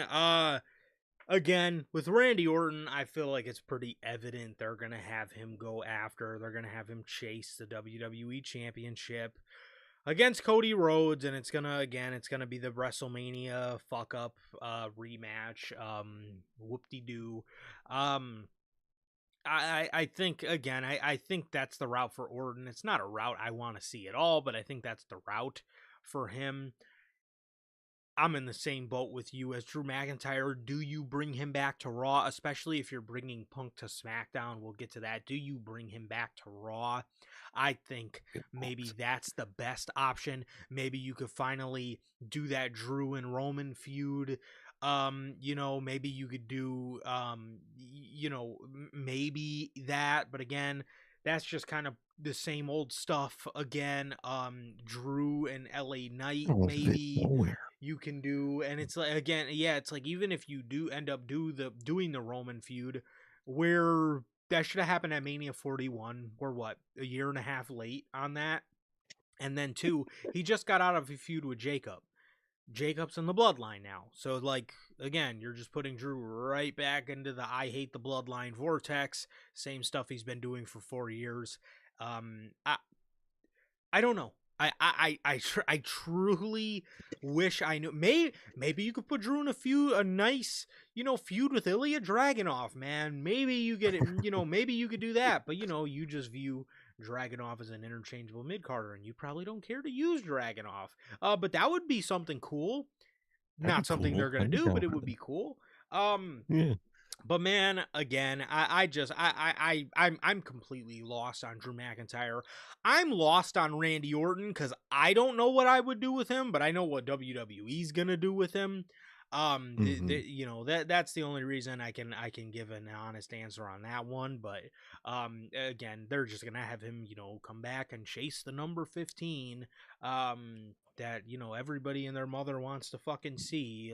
Let's try to fix WrestleMania again, um, for the second fucking year in a row at SummerSlam. But I digress. Yeah, that's what they're gonna have Randy Orton do, and Drew McIntyre. I'm completely lost on him. I don't know. Does he come back and have a feud with the ferocious Talatonga? Is that is They that is probably would too. That's the worst part, bro. They would actually. I feel like Triple H would love the idea of a Tolly Tonga and Drew McIntyre feud. I think he he would would love it. actually like that, unironically, He would love it. unfortunately. Yeah, he would. But yeah, man, these guys are gonna be back ahead of SummerSlam, and good luck, cause I got nothing. I have nothing, bro. I got nothing. And again, I know what they're gonna do with Randy, bro, but for Drew, he don't really fit nowhere on nothing at this point. I don't know what on earth you could do with him. Completely lost. How this dude, They completely fucked it up. Sir K, bro, this dude won a unanimous un- Yep, you on the unanimous NHP 2024 three year end P. awards. He got the three-peat, the trifecta. He won your award, my award, and the fucking fan vote for Superstar of the Year. And they did nothing with him, bro. They didn't do. They made him a loser, a super loser for the next year and a half, bro. And now we're at a point where he could come back at any point, and genuinely, I don't know what on earth you could do with him on either show. Because he realistically doesn't slot in anything on Nope. either. So either he's back and stuck in the bloodline vortex again, or he's stuck under the thumb of the Cody Rhodes fucking regime, and you're Oh, fucked either way, dude. God. You're fucked on both shows at this point, dude. If you're anybody that wants to be in the main event scene, bro, you're fucked on both shows. Horrible. Absolutely horrible. What's up, Kevin? He says, How Knicks you doing, fans, man? stand up. Hey, Let's get it. man. They went through a lot of just absolutely terrible seasons. A lot of terrible 17 win, 19 win seasons. I'm happy for them. I'm happy for them, especially the diehard Knick fans. They have Good they for they them, dude. they deserve this. They deserve this. They went through a lot of eras that probably should have brought a chip to New York. We've obviously been through, since they last won one, they went through the Ewing era of the Knicks. Should have brought a chip to New York. And then obviously when I was a kid, I grew up in the Carmelo Anthony, the Melo Stoudemire era, and then they obviously had my goat, Jeremy Lin for a little bit. Um, should have brought a chip. Should have brought a chip then as well. Never got the job done. Happy for him, man. Very happy for him. They also, not that they ever had a chance to win a chip, but they also went through the Kristaps Porzingis era. You know what I mean? Which was he was playing a lot of really good minutes for them. But I'm very happy for the Knicks, man. Very, very happy for the Knicks.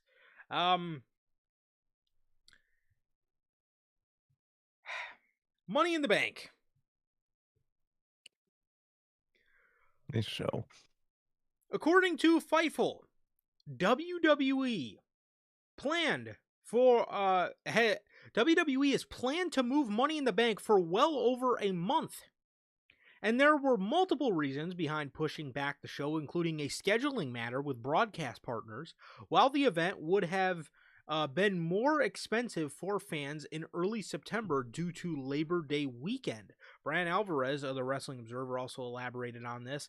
He said that the show was moved due to WWE's touring schedule. The production trucks needed for WWE events would have been too far away to hold Money in the Bank on September 6th. Replacing Money in the Bank on the WWE schedule for September 6th.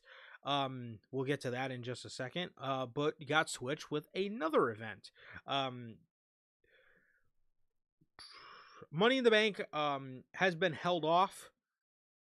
But the show did get announced for a different date. WWE Chief Content Officer Paul Triple H Levesque is reportedly not a big fan of the Money in the Bank concept. Really? Really? Really? You would have never I, known. I would have never guessed, man. It's not like he fucking botches it every year, which basically at that point just points to Fucking he just squirrel. didn't give a fuck about it every fucking year. He's giving it to Seth. He's fucked it all up. He's fucked it sideways, forward, back, dude. Triple H, you don't care about the concept. What is it? What is the beef with this concept, bro? This is one of my favorite and easiest to book Easy. concepts in the business. How do you not care and fuck it up every single year, bro? How do you do that? How do you fuck it up? It's easy to book. It's really easy to book a heel Money in the Bank winner. It's even easy to book a fucking Baby. babyface one. It's so easy. It's so easy, dude. I don't understand. It's easy to book both versions of the babyface one. It's easy to book the babyface that actually does the real cash in, and it's easy to book the babyface that does the noble announce the cash in. It's so fucking easy, dude. In like in like people are like, oh, if you're babyface, you can only like announce it, dude. If you have a dickhead heel at their Yes. peak dickhead heelness, Yes. the pop that the babyface would get cashing in on them would be so valuable, bro. That's a real babyface pop. He doesn't have to be a good fucking boy and fucking just a kid just announce it. Like, dude, come on, bro. I hate that type of shit. Come on. Absolutely fucking horrible, man. Absolutely horrible. So what do I mean about Money in the Bank being moved? Well, we got this image here today for you guys. As you can see, I did label them in the top right corner. I put the old one and the new one.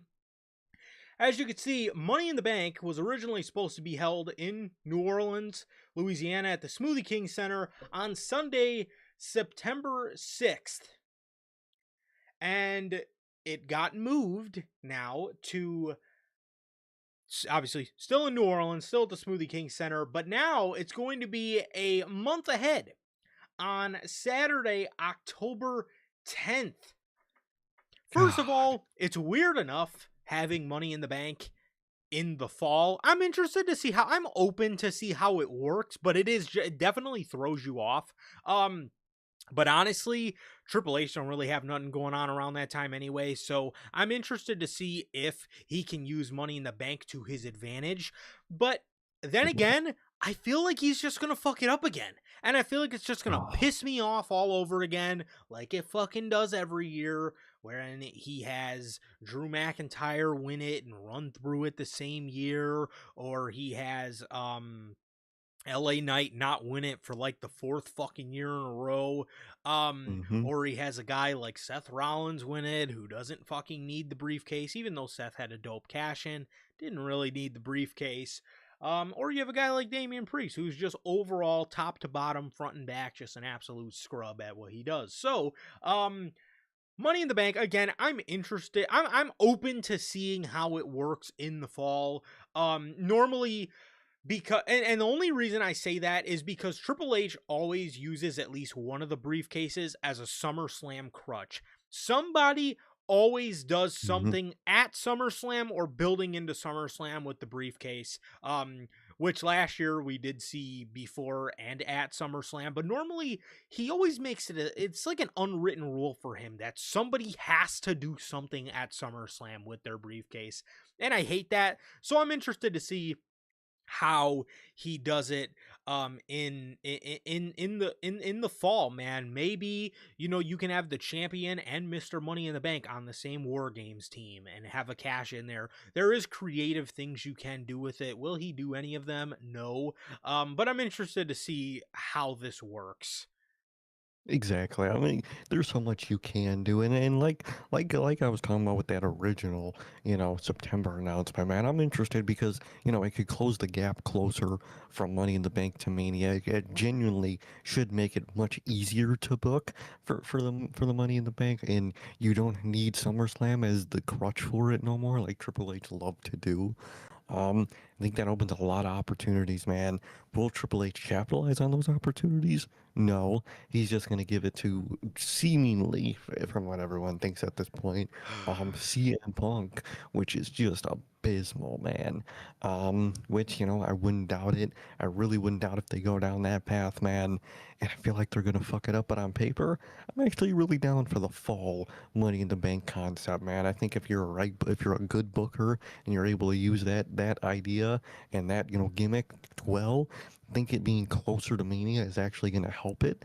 But this Triple H, he don't care about it. He gives it to top names that already has everything you could ever want.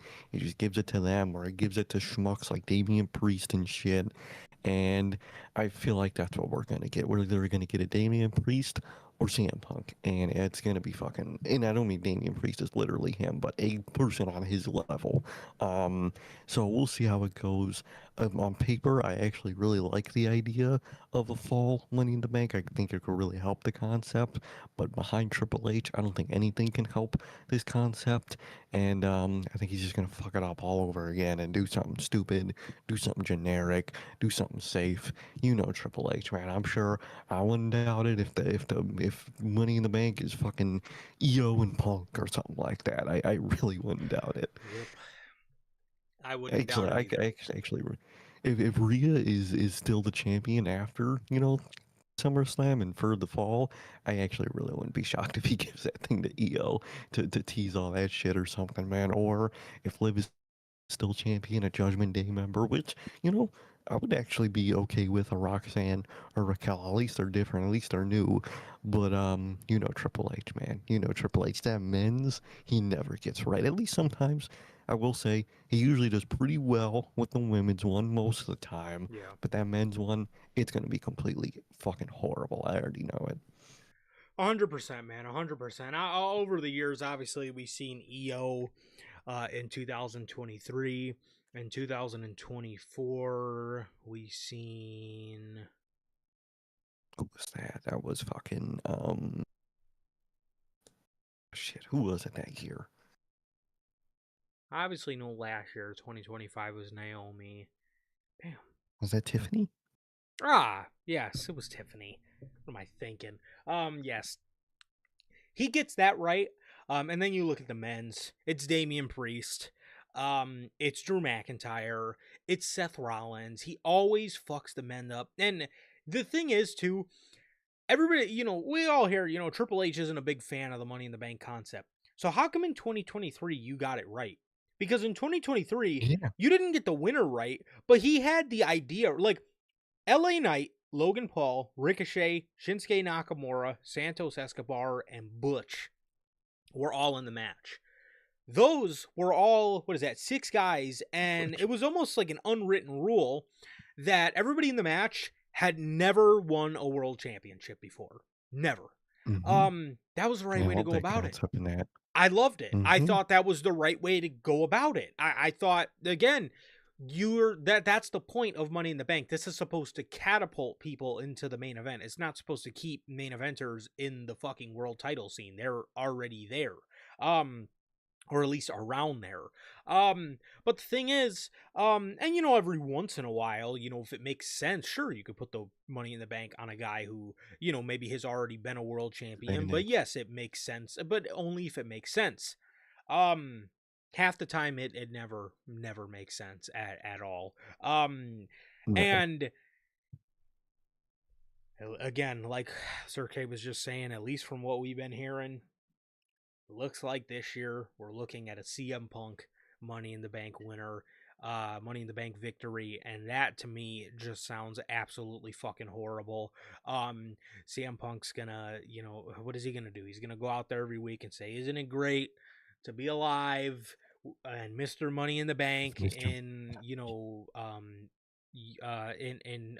in Chicago, Wyoming, and what is it gonna be, man? And then he's gonna be telling Cody, I got this briefcase. I could cash in on you anytime, and your friends stab you in the front, and all this other fucking shit we hear 1,000,001 times with these two. I can't find myself to fucking care about CM Punk as Mr. Money in the Bank. That just sounds absolutely fucking terrible to me. And I truly just hate the sound of it so much. And I think he's overall gonna fuck it up again. And I truly hate that, man. I really do. I really do, man. So again, I don't know how Triple H can go from the first year he did it. It looks so promising. Remember a couple months in like early 2023, all we heard was, Triple H was over the moon about Money in the Bank, and he was so excited to do it because he wanted to put the briefcase on LA Knight because he thought LA Knight would be the perfect heel to hold the Money in the Bank briefcase because I think he was still heel at the time. He was. And everybody was like, "Oh, that sounds great. LA Knight would be an amazing Mr. Money in the Bank." Bro, we're 3.5 years removed from that story, and people are, I shit you not, people are still asking for LA Knight to win Money in the Bank, bro. That is terrible. Is a yearly tradition. It dead ass turned into a yearly tradition of hoping LA Knight wins that thing just for him to be like the man on the cusp in the match just to get fucked over by the actual winner every time, dude. Makes no fucking sense. It's an insane fucking 3 years later we're still looking for it. Do it, dude. It's horrible, man. Triple H is just a big fuck up, dude. And he's gonna fuck it up again this year. I already know it. Yeah, he is. He is. So what did WWE replace Money in the Bank in September with, you may ask? Well,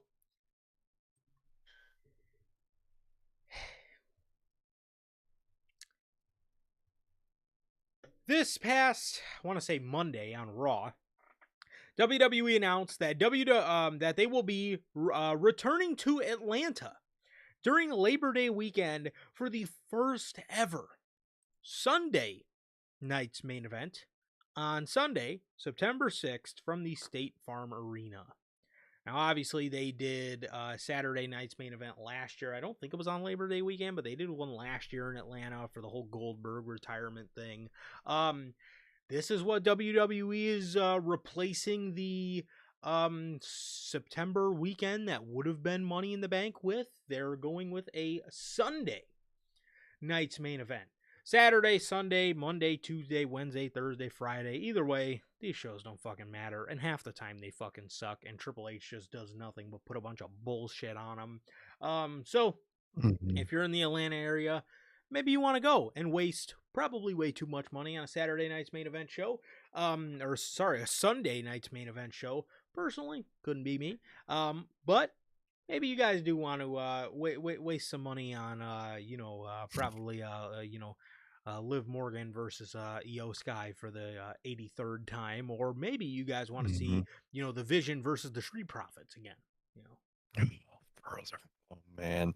Yeah, no matter what, this show is gonna suck. First of all, that logo is the laziest piece of garbage I've ever seen. They done took a white generic font to cross out Saturday to just put Sunday. Horrible, lazy ass font, lazy ass company, dude.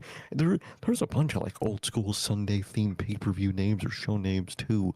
You do one of those, but they're not. They're gonna go with what's safe because people know blank night's main event because Triple H he's got to play it safe, man. He's got to, and yeah, they replace Money in the Bank with this, which the trucks are able to make it to Atlanta, but they're not able to make it to New Orleans. It's not. I don't think they're that far from each other. That's a little crazy to me that the trucks can't make it to New Orleans, but they can make it to Atlanta from wherever they're going. Crazy, but all right, man. All right. And this show's gonna suck. These Saturday night's main events all suck. Saturday, Sunday, fucking whatever day it is, it's gonna suck, dude. Unless you got John Cena retiring on that show, it's gonna fucking suck, dude. And I have no faith in whatever show that's gonna be, man. So happy for the people in Atlanta. If you want to see one of those things, man, I don't. And good luck. Good luck to Atlanta, and hopefully shit works out. yeah, and you mentioned the whole like Sunday pay per view names, dude. Why they didn't like switch it up and do a Cyber Sunday and do the thing Yeah, where you have all these you have matches that take place, but like you do the online poll as to what the stipulation of each match is gonna be. Like switch it up, do something fucking fun do some for fun, crying dude. out loud. But no, they cross out Saturday to put Sunday night's main event. Boy, Oh, you guys are really fucking ahead of your time, man. My God. Um, fire the whole creative team, bro. This is the shit they're coming up with, dude. Goodness sake. Um, yeah. So this is the news for WWE Sunday night's main event on Saturday, September 6th. There you go. Speaking of night's main event, Saturday night's main event, Danhausen. Oh yeah, dude. According to Fightful, if the Knicks win the NBA championship, which obviously this came out before yesterday's game, WWE is already discussing how to use Danhausen at Saturday night's main event in Madison Square Garden following the massive buzz surrounding his connection to the team. Let me fucking tell you something. First of all, stay out of things I like, okay? You don't know ball, okay? That's the first thing. You don't know what. There is no buzz surrounding Danhausen, okay? The only people that are buzzing about Danhausen's connection to the NBA or to the New York Knicks are the people that don't fucking watch basketball and they're massive Danhausen fans and they think that this is so fucking awesome. They think that this is such an awesome connection that, oh my god, he uncursed the Knicks and they went on a dominant playoff run. Yeah, that was off the back of Jalen motherfucking Brunson, not fucking Danhausen. You fucking scrubs. You don't watch basketball, bro. You don't know what kind of run the Knicks are on. This isn't because of Danhausen, okay? So get it out of your thick fucking skulls that Danhausen had anything to do with this or that he has any connection to the New York Knicks.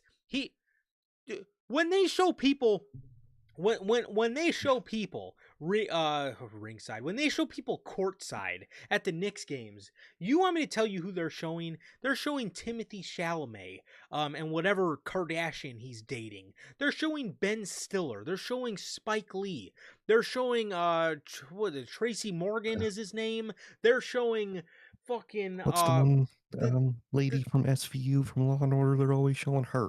They're always showing her too. 'Cause she's a big Knicks fan. They're Brother. showing Taylor Swift. They're showing Spike Lee. They're not showing Danhausen. There's no connection. You know who has a connection to the New York Knicks? Spike Lee, okay? This man has been a diehard Knicks fan for like 40 fucking years. He deserves this. Danhausen deserves nothing, okay? Get this scrub out of here, bro. Please. With this Danhausen Knicks bullshit. Sorry. I needed that one. I hate it, dude. Sorry. I hate it. And like, no, I'm fucking with you on that one, bro, because like, you see the Knicks celebration. They got Timothy Chalamet. They're pouring champagne on the guy. They got fucking Ben Stiller back there. They don't got Danhausen back there. He was there. They didn't take him back there, bro. So is he that important, bro? I hate to break it to fucking W. Actually, I don't hate to break it. I'm very happy to break this to them, but y'all not as big as y'all think, bro. These fans see this dude in this face paint, and they do a quick chuckle and they go about their day, bro. They were out there at MSG giving out Danhausen masks. Yeah, fans were putting it on, but you could tell by the reactions, they'd be like, "Oh, what the fuck is this? Okay, I'll put it on. I'm having a good time tonight." They don't know who the fuck that is, and they don't care, bro. WWE, y'all are a bubble. We live in the wrestling world is in a bubble. They don't fucking know Danhausen. I mean, if we're being honest, if you got Roman Reigns out there, they're gonna know who he is, bro. If you got Randy Orton out there, they're gonna know who he is. They don't fucking know Danhausen, bro. Get the fuck out of here, bro. Get out of here. I'm sure he's gonna get a pop in MSG because you're gonna be you're running a WWE show and the WWE fans like the guy. You're not getting a real New York Knicks pop. Get the fuck out of here. Yes. Stop with all that shit. He's not as big as y'all think. Your company's not even as big as you think, bro. Can't all that bullshit, bro.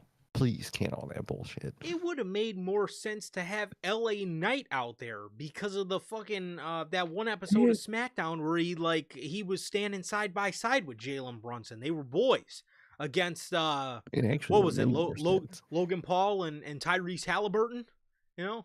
Yep. And then it was fucking Jalen Brunson and LA Knight, bro. LA, you could have fucking at least had LA Knight. Fucking that would have at least made sense. And as soon as they won the chip, WWE's post Champhausen merch. Get Please. the fuck out of here, dude. This dude is fucking ass, bro. Get this shit out of here, bro. Stop invading things I like, okay? What are you gonna do next? Are you gonna show up at a fucking Seahawks game? You gonna do that too? You gonna show up at a Bears game in Soldier Field? What are you gonna do, man? You gonna show up at a Raiders game?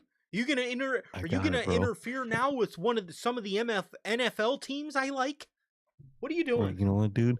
I already got it for them. They're gonna do the Bearshausen. Oh, how you feeling about that? you ain't fucking with the Bearhausen? Is Danhausen gonna mooch off Caleb Williams and be the Icemanhausen? Oh shit! The Ice dude. Danhausen. The Iceman and the Ice Dan. Oh god, that's just terrible. The Icehausen, bro. The Seahawkhausen. I'm fucking with all of these, dude. 12th Manhausen. That's oh shit. I fuck with that. That's so fucking bad, dude.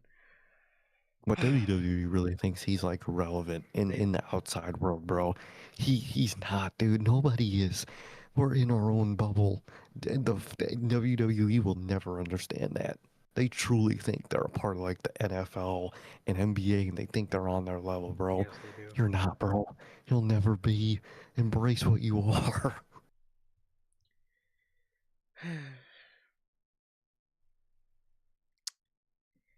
Let's see. Roman Reigns and Cody Rhodes. Yeah, brother. According to WrestleVotes, despite the tease at Clash in Italy, WWE has no plans for Cody Rhodes versus Roman Reigns this summer.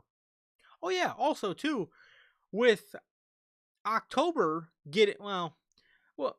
with October getting Money in the Bank, are we not getting Crown Jewel? Or I would assume WWE's just gonna do it like 2 weeks from Survivor Series, like they used to do in like early I wouldn't November. doubt it. I really wouldn't doubt it at this point, man.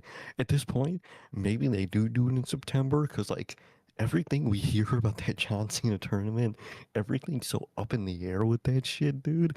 I don't even know if we're gonna get it this year. I feel like I really don't know if we get that John Cena tournament at this point this year, or maybe at all at this point. I don't know. Everything I see seems to be completely up in the air with that. Maybe they move it to December. I wouldn't be shocked with that. Yeah, I mean I could see it. I could see it. Um, as for them having no plans for Roman and Cody, I don't know who's hurting about this. I didn't really want to see the match Yeah. any old way. This is just what I mean. This is one of two things. Roman Reigns is getting a win he doesn't need, and Cody Rhodes is getting a win against Roman Reigns just to proclaim that he's the better top star, even though we all fucking know He's he's not. not. Um, Literally, he's he's not. he is he is number two. He's number two. He is the round one second draft pick, never number one. Get out of here, bro. Never number one, and to the fans, he's not even number two, bro. He's number three at best, bro. Like, I agree with maybe, that in actually. terms Yeah, of WWE's eyes and in the suit's eyes, he is number two. yeah. But in the Because fans' eyes, the two well, best are Roman and Punk, bro. No, I yeah, you can't say 100%. anything other Yeah, than Roman and Punk ever. but As long as those two are active, it's those two. how could you go against Cody, man? He goes on long flights and still works out. Man, it's not like the whole fucking roster does that, bro. Oh my god. Yeah, what do you think I Gable's doing? How do you think Gable got so ripped? You don't think he's going to the dude, gym tired? and he's going to AAA too. He's in Mexico. He's in the US, and he's in the States. He's working out. Where's his post, Triple H? You're not giving him a post. LA Knights always fucking in good shape. You're not giving him a fucking congratulate post, dude. Uh, I hate that shit when they say like, "Oh, look at this top guy, man. He's in the gym. He's going to every show." Yeah, that's kind of his fucking job in WWE. Everybody has that's the whole point is the WWE schedule. Yeah, sometimes certain people do have it bigger. They're at more shit. But like everybody's damn near in the gym and on their scheduled show every fucking week, bro. What is like, Cody ain't special, bro. Cody ain't special, man. He's just not like, you know, you take when Mox was in the company, he had that record of like he missed I think what one I think it was like 2019 or something or 2018 he missed like two shows all year including live events in that. That's insane. That's some insane stats, bro. Cody ain't hitting those stats, bro. Let's be honest. Not at all. Not at all, bro. He's really not. Again, he's not that dude. He's not the guy that Triple H thinks he is, bro.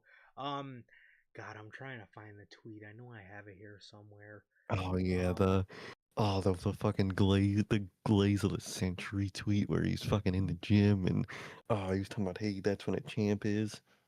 yes, bro. I at least thought I had it. Um, oh no, that's the one we were baking him to. The this is what a champion's about. No, you guys remember the one in the gym where he's like, let me see.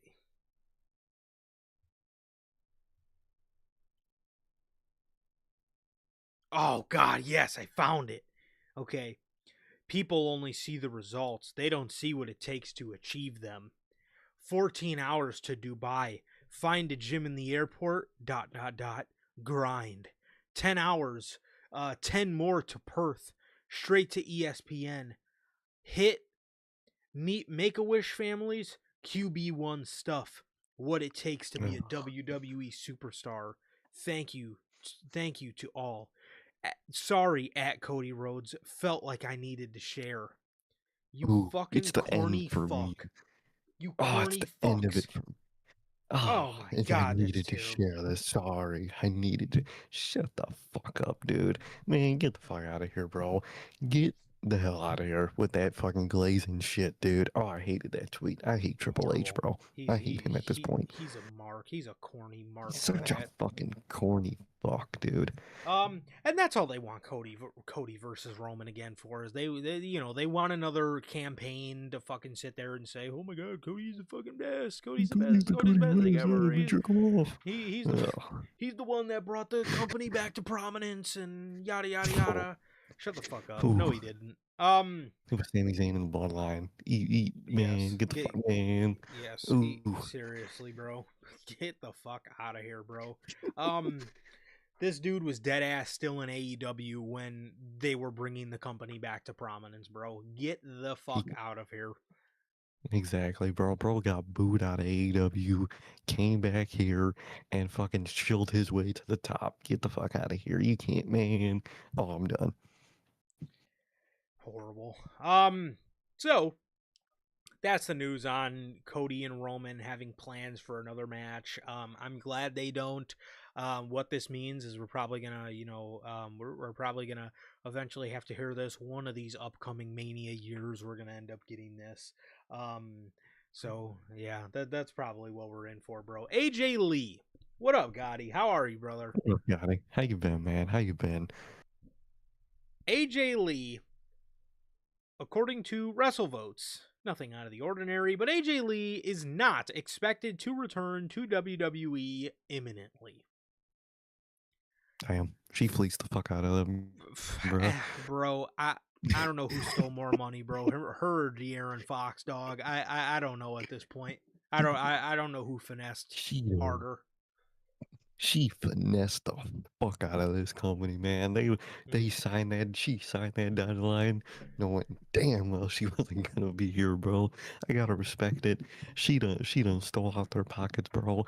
And they really can't like ever get rid of this contract or do something because not only is she obviously tied to Punk, don't want to piss him off, but the fans love her so much. If they try to do something like that, they would get so much shit. She done got the bag secured.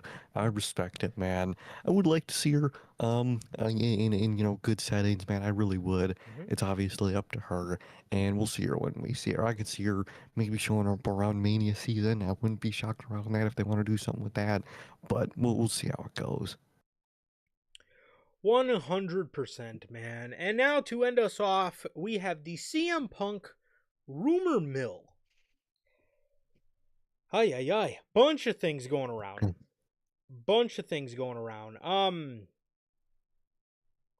So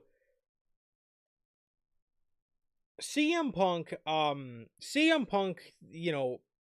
recently was in the rumor mill because of a lot of different things that people were suspecting with him and TKO.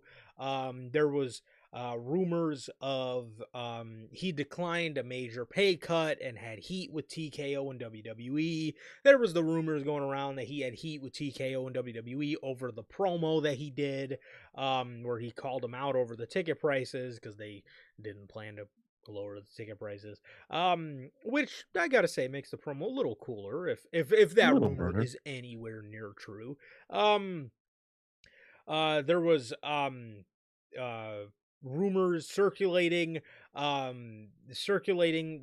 he suggested possible legal action to secure a release. That was where I drew the line. I didn't see that. I was like, all right, bro. Yeah, that again. A couple of them seem believable. That one to me, like, I cannot foresee that whatsoever. This man loves this fucking company, man, and yeah, there could be some like TKO beef to it to an extent. I know it ain't that bad, bro. They don't gotta start that rumor, man. That's where you lost me too. 100%. So.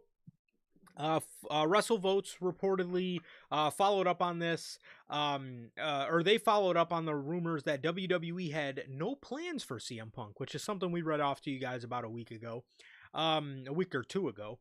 They said, no, it's not true. Don't know where that came from. It's well-deserved rest for a guy that has been going outside of injury for three straight years. He just main evented WrestleMania. Get a little time off, him and his wife.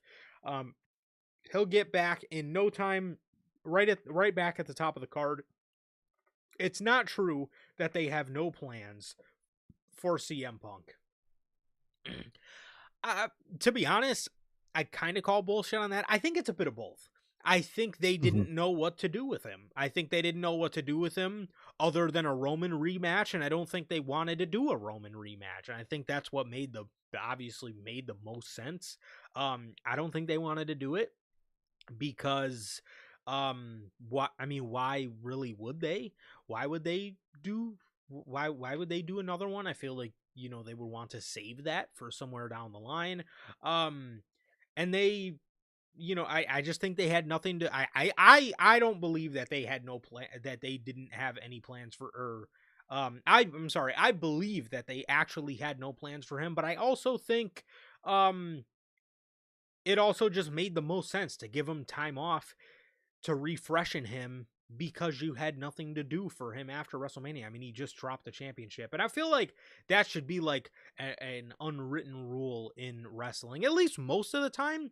If somebody drops a championship, it is okay for them to step away and for them to, Yeah.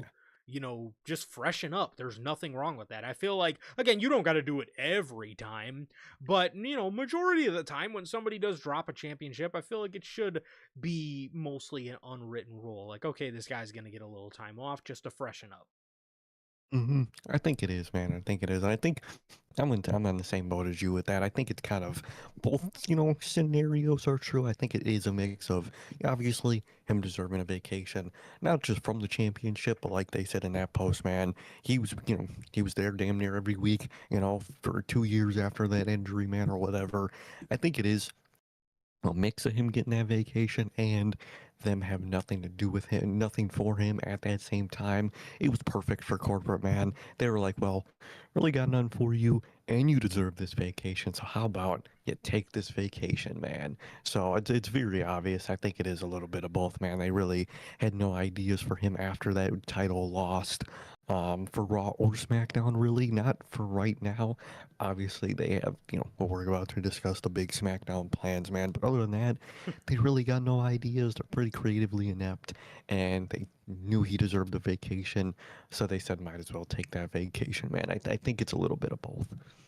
100%. 100%, man. And then this kind of got nipped in the bud a little bit. Or no, sorry, actually. The AEW fans, man, they definitely got a little exposed, man. They showed how much they do forgive Love. CM Punk for as much as Oh, they love to act like, he was a he's cancer, the and devil. they don't like him. They got exposed a little bit. They got exposed a little bit for being what we like to call a fake ass demon, bro. Oh, they Because were talking all his shit, and there they were don't. there were some like rumors about, the status between AEW and CM Punk, and a lot of fans were very open arms to this possibility of CM Punk returning to AEW. According to Fightful, there's a belief within AEW that CM Punk will rebuild the bridge with the company even if he doesn't wrestle for them again. Man, Sources in AEW said never say never when asked if Punk has burned the bridge with AEW. brother, Where did you listen. foresee this coming from? And in a fantasy booking world, would you be open to, forgiving CM Punk in the land of all elite? Of course, I would be, forgiving of CM Punk. Overall, man, again, ever since his return, CM Punk has overall been great, man.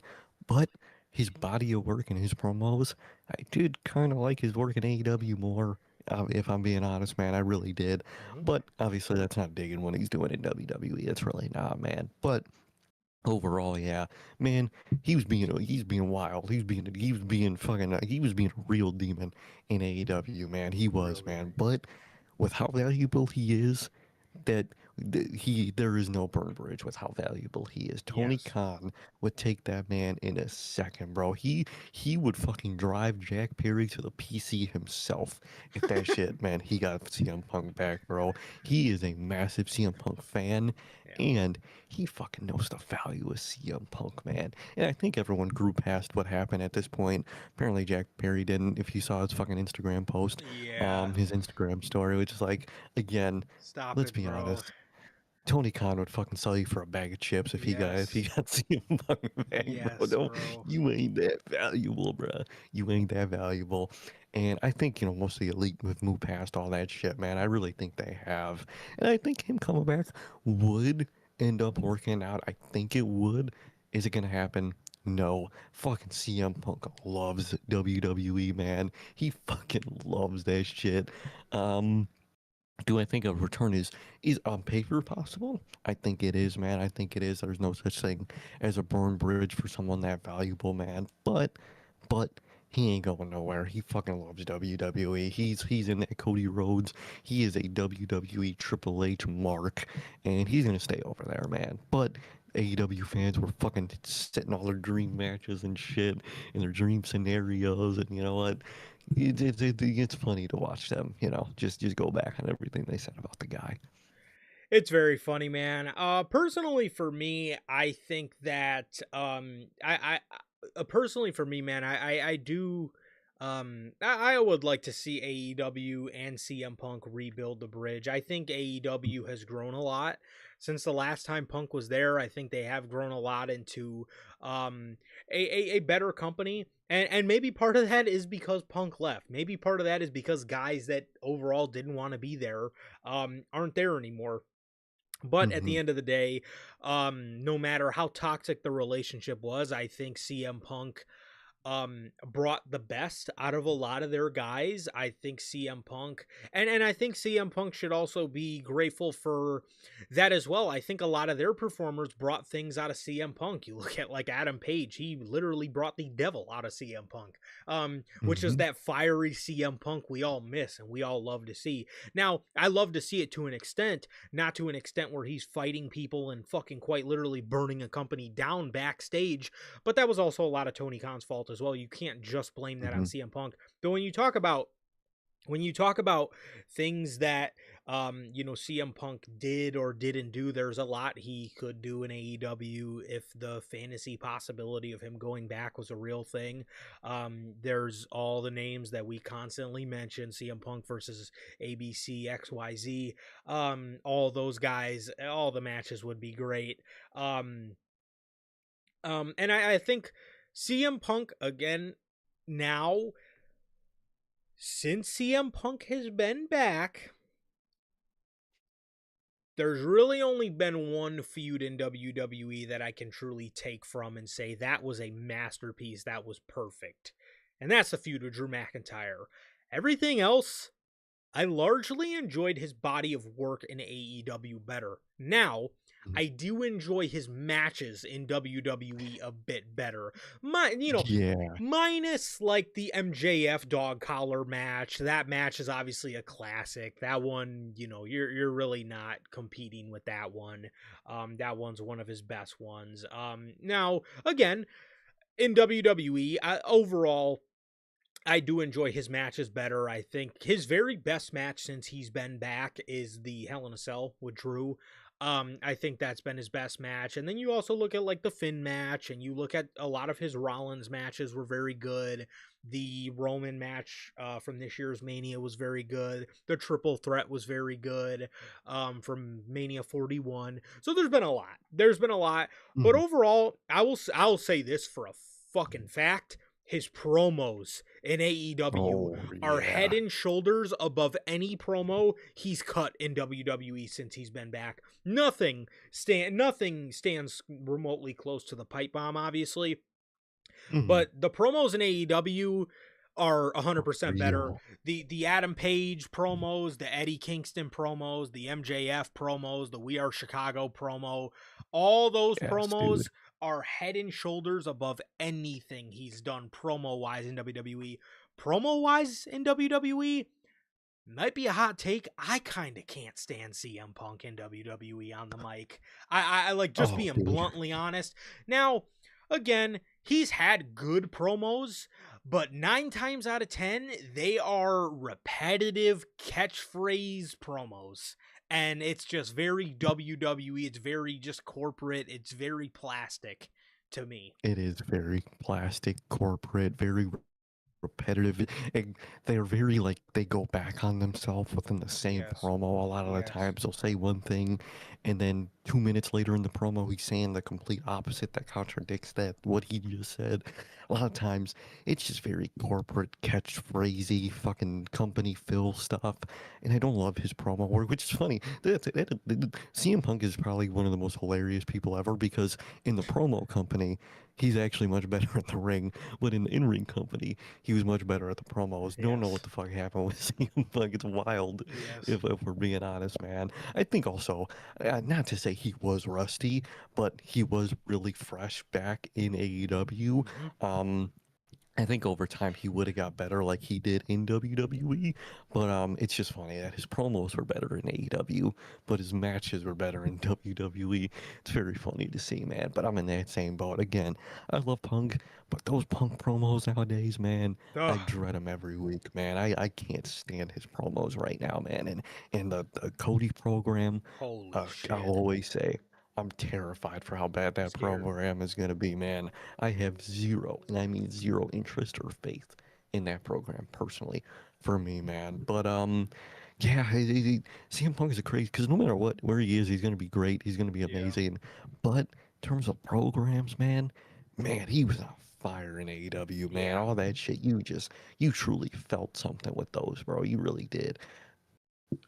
100%. 100%, man. Again, the Moxley stuff, the Hangman stuff, I enjoyed. The MJF stuff's golden.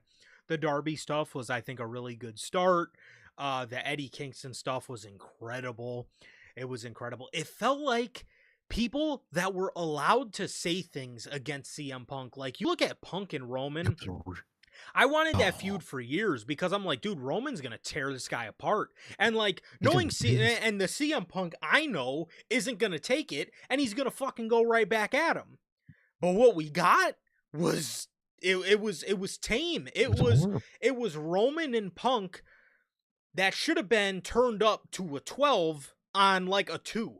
You know what I mean? They're like giving these light shots and Punk's Roman Reigns essentially on a leash. yeah, speaking of the big dog got put on a fucking retractable. It was actually wasn't even a retractable leash. It was a short leash.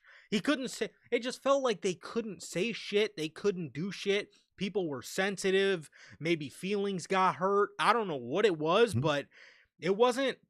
It wasn't that good. And then too, you look at like the stuff with Rollins, like they brought up more shit in interviews than they did Yeah, in the actual program. It's like what are we doing here, like man? It's like the only stuff that again I really took away from CM Punk on the mic in WWE was Drew. It was Drew. yeah. That was really the only thing, man. And I'm in the same boat as Gotti, dude. It really felt like Roman was not allowed and was held back against Punk and WWE. That's kind of what it feels like a lot of times. Is like you're not allowed to go in on CM Punk a lot of the time, man. It just gives us a weird corporate vibe with him in terms of his promos, at least, man.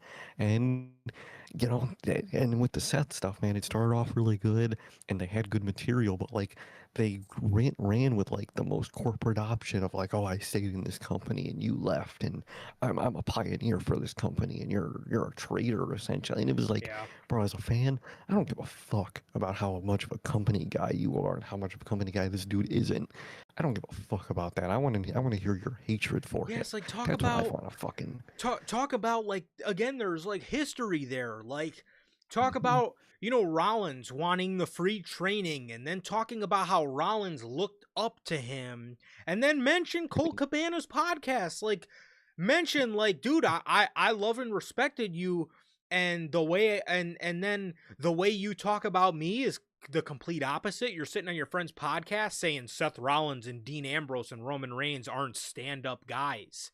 Like, what the fuck? Like, no, you're not a stand up Yeah. guy. At the first sign of adversity, you always dip. Look at what you did in Mhm. WWE. Look at what you fucking did in AEW, you scrub. Like, mention shit like that. It's Yeah. like, but And like, all it is, you weren't here and now you want the success that I created. Like, again, we talk about it with Cody Rhodes. You motherfuckers didn't do nothing, bro. It was Roman in the Bloodline and Sami Zayn that brought the fucking company back to where they talk about it being. Like, did they play a part? Absolutely. But they talk about the shit like they're like the fucking main reason that WWE is like destination television. Like, dude, again, like the promo material just felt so. You weren't. It felt so, and that was why like the Finn Balor stuff I think was like so good. It was because like there wasn't history there, which was good. It was just a simple story of Punk trying to get Finn to be old Finn, because it's like anytime there's real history, they're not allowed to tap into it. And it's like, and then again, my only complaint with the Drew and Punk stuff, even though it was the best stuff Punk did, how many times did Drew say, I hate CM Punk for the things he did to me when I was young in this business? Never elaborated on what Punk. Never brought it up. Never elaborated on what Punk did to him when he was young in the business. What did he do to you? What did he do to you? Like Eddie Kingston was blunt about it. He was like, dude, I thought he was telling CM Punk, he thought Punk was a piece of shit because he was calling him fucking fat. You know what I mean? And he was telling him he was a part of the T-shirt club with Kevin Owens, so you fucking asshole. He's bringing up all this stuff. Even though he was boys with Samoa Joe, which never made sense to me, but all right. Well, Joe wrestled without his shirt. I guess Punk was okay with fat guys wrestling without their shirt. Like, I don't know how much sense that makes. Like, Joe's still a bigger guy. Makes no fucking sense, but whatever. But nonetheless, if somebody told me I was a part of a T-shirt club, I would slap the shit out of them. But regardless, I think a lot of CM Punk stuff program-wise is weak in WWE. Minus Drew and Finn, I think a lot of his large programs, like Seth, like Roman, and we're gonna see it with Cody. Cody's gonna be the worst one. If anybody thought Rollins and Punk got insufferable, It's good. I just tell you, hold my Pepsi, bro, because they're gonna fuck. They're gonna fuck his track record up so bad with his worst feud. It's going to be absolutely insufferable. It's going to be fucking terrible. Mm-hmm. I guarantee it. But nonetheless, promo-wise, AEW all day. Ring-wise, WWE. And and honestly, and you mentioned it, if he was in AEW today and, what 5 years in, and I think he was very rusty, I think he'd be putting on some fucking slappers in AEW right now. Could you imagine Punk versus fucking Kyle Fletcher in Takeshita, bro? Could you imagine that? Come on, bro. That shit would be insane, man. That shit would be insane. I really think it would. But overall, man, it's just sad to see, man. And like Gotti says, man, the fact that they're not allowed to mention AEW is like the big killer, bro. And they like act like he just was still retired that whole time. It's like, dude, he didn't come back to WWE. He didn't come back to wrestling in WWE. He did it like 2 years before that, bro. Acknowledge that shit. Talk about that shit. That's the shit I want to hear about, man. Yeah, no, for sure. And yeah, I mean, yeah, that's kind of how I'm feeling about the burnt bridge with AEW and CM Punk. Honestly, there's no burnt bridge for a guy like CM Punk anywhere. No. The same way there's no burnt bridge for a guy like Sting or a guy like Hogan or a guy like Ric Flair or any of those guys that it's like, or Bret Hart was another one, or Macho Man was another one. They're like, oh my god, the bridge is broken, it's never gonna be repaired.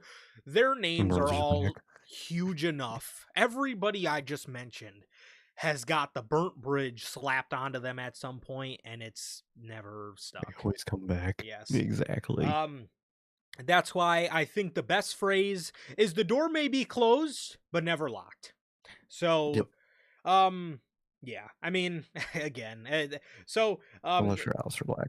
Yeah, he's the one. He's the one exception. That shit got a barricade over it, like fucking Call of Duty Zombies barricades, bro. That shit ain't never getting over. Never, ever. WWE fans can rest assured Punk's not going back to AEW. As a matter of fact, CM Punk According to PW Insider, CM Punk is currently set to return to WWE television and is preparing new merchandise for appearances over the summer. Do you think we're finally going to get our CM Punk Isn't It Great to Be Alive shirt? Oh, dude, if they put that shit on a t-shirt, man. Oh, man. You know how they do the, that stupid The best in city the merch? world fucking... Oh They're my gonna do that, but with shirts at the dude. show. Isn't it great to be alive in fucking Tulsa, Texas and shit? You know they're gonna do that shit, bro. Man.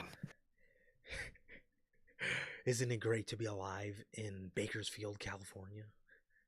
Isn't it great to be alive in Chicago on a Monday night? Man, I banger hate that merch. fucking catchphrase. Isn't it great? Tulsa, Oklahoma is the best in the world. Man, banger merch. Banger merch from Fanatic these days, dude. bro. And it gets worse. It gets worse, man. Because we're obviously getting new merchandise for CM Punk. WrestleVotes is reporting that sources within WWE have claimed that all signs point to CM Punk returning on or before the Monday, July 6th episode of Raw in Chicago, man. So, okay, you ready, man? Are we getting our tickets to go to Raw in Chicago, man? God, no, I'm not paying fucking an arm and a leg for fucking anything with WWE at this point. What the fuck am I gonna get? I'm gonna see a Rusev match. Get the fuck out of here, bro. I Bro, ain't maybe we could seeing get a that fucking Hangman fake chant AD. started. Oh, we could. Hangman. The people around us are not gonna know what the fuck is going on, bro. They're there for fucking Dan Trouser and shit. Those morons don't know what's going on, man. They really don't. But no, I don't think we will be going to that Raw. I think it is in Allstate. No, bro. I'm sure it's too expensive. Allstate Arena, man. If we want some 100 level seats, $400 for Monday Night Raw. The cheapest seat is $100, $96.95 for which again taxes and fees you're looking at about 140. Yeah.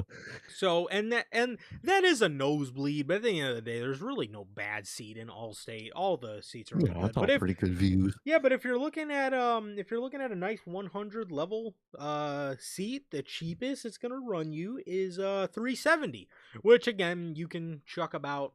You're looking at about 410, 420, for to go to Monday Night Raw and watch Bongaranga fucking loser, Bongaranga Hangman, should have fucking stayed in AEW, fucking scrub.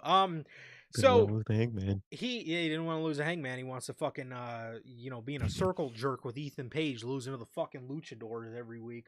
What an absolute fucking fumble. Anyways, regardless. Come on, bro. What are you doing? You might as well go back. You might as well redeem yourself in AEW. So Oh, dude, can you imagine if he was still a redeemer at Redemption, bro? come on, man. dog. You didn't He want to lose a missed Hangman, the bro. It's his bag. fault. He didn't want to lose. He didn't want to lose the Hangman. That's why I was. You don't want to lose the Hangman. You fucking, you're in a fucking IC title circle jerk as a loser. The fuck out of here. So it doesn't look like Punk is going to be on the Raw brand though, because the current plan for CM Punk is to return as a part of SmackDown. Yeah, something tells me there's still a little bit of tension with him and Roman. And I don't think they want them on the same brand together. It makes sense. Punk's gonna be on Raw. It doesn't really matter a brand split. Whenever they're in Chicago, Punk's gonna be on the show. Which makes sense. That's his home game. I get that. And to a lot of Chicago fans, if you're buying a show to a WWE event, 9 times out of 10 you do want to see CM Punk. So yeah, it's kind of a foregone conclusion. But what's the plan for CM Punk on SmackDown? Everybody's like, man, Punk's going to SmackDown. It's gonna be a refresh for him. According to Uncle Dave, the planned direction for Punk when he returns to TV is CM Punk starting his program with the captain, QB1, WWE champion Cody Rhodes. Oh, fuck. this is gonna be Sure. the bane of my existence. And that's Get ready. I'm sorry, bro. Get ready for some great unscripted fucking SmackDown rants, dude. Get ready. This is gonna be real, dude. terrible. That is gonna be the drizzling dog shits, dude. That shit is gonna be horrible. And the worst part is, if they're starting it this soon, I know it's still a Mania plans, so these two are gonna be in like they're gonna be connected, but like in their own separate feuds at times Yes. from now till fucking WrestleMania, and that shit is gonna be absolutely horrible, man. I'm dreading that shit, dude. Again, you can do shit with him on SmackDown. You could put him in there with Ricky. You could put him in there with Yeah. fucking really anybody on the show. Dragunov would be cool, but they're not Oh gonna do that yeah. shit. Carmelo Um, Hayes. and they're Yeah. and they're gonna fucking keep him in the fucking Cody vortex in and out up until Mania. My God, that's horrible, dude. That is abysmal. I'm dreading that shit, dude. You know what? I wouldn't doubt it since Finn's on that show. I wouldn't doubt while Cody's busy with Randy, they're gonna make fucking Finn, if Punk busy with Finn again. I really wouldn't doubt that. Yeah, I could, or either that, or I could see actually after the whole Randy Cody thing is done, I could very well see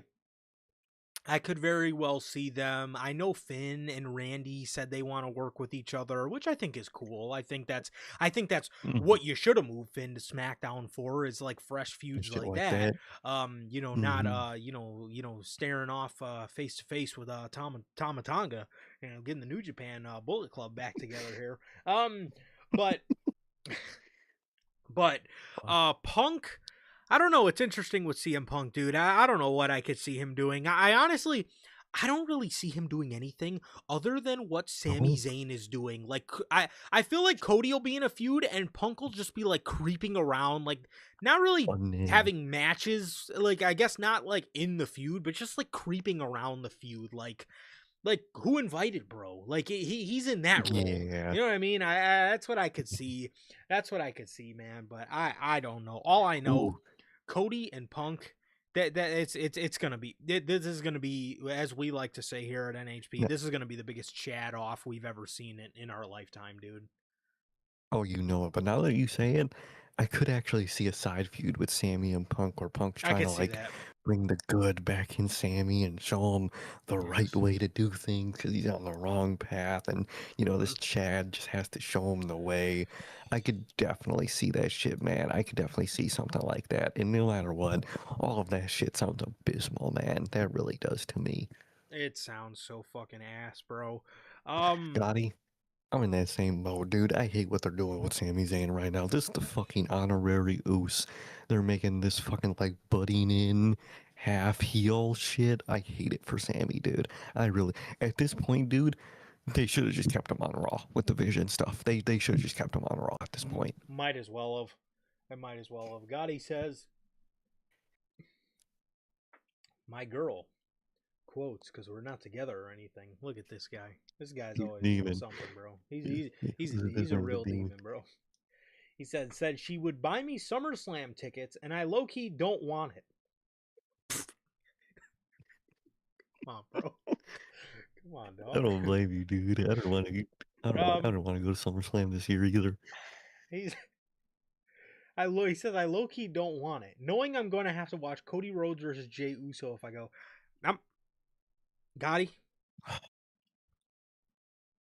I I swear to God, gotta get that man. I I'm gotta a see it, I might bro, please don't bro, don't even say that, dude. dude. I Oh, bro, it makes it because, dude, you're gonna have fucking Jacob Fatu and Jay Z are trying to convince him to go with Roman instead, and he's gonna lose to Cody, and he's gonna be like, damn, maybe I should have went with Roman instead, and that's gonna be borderline tension, bro. I don't know why, bro.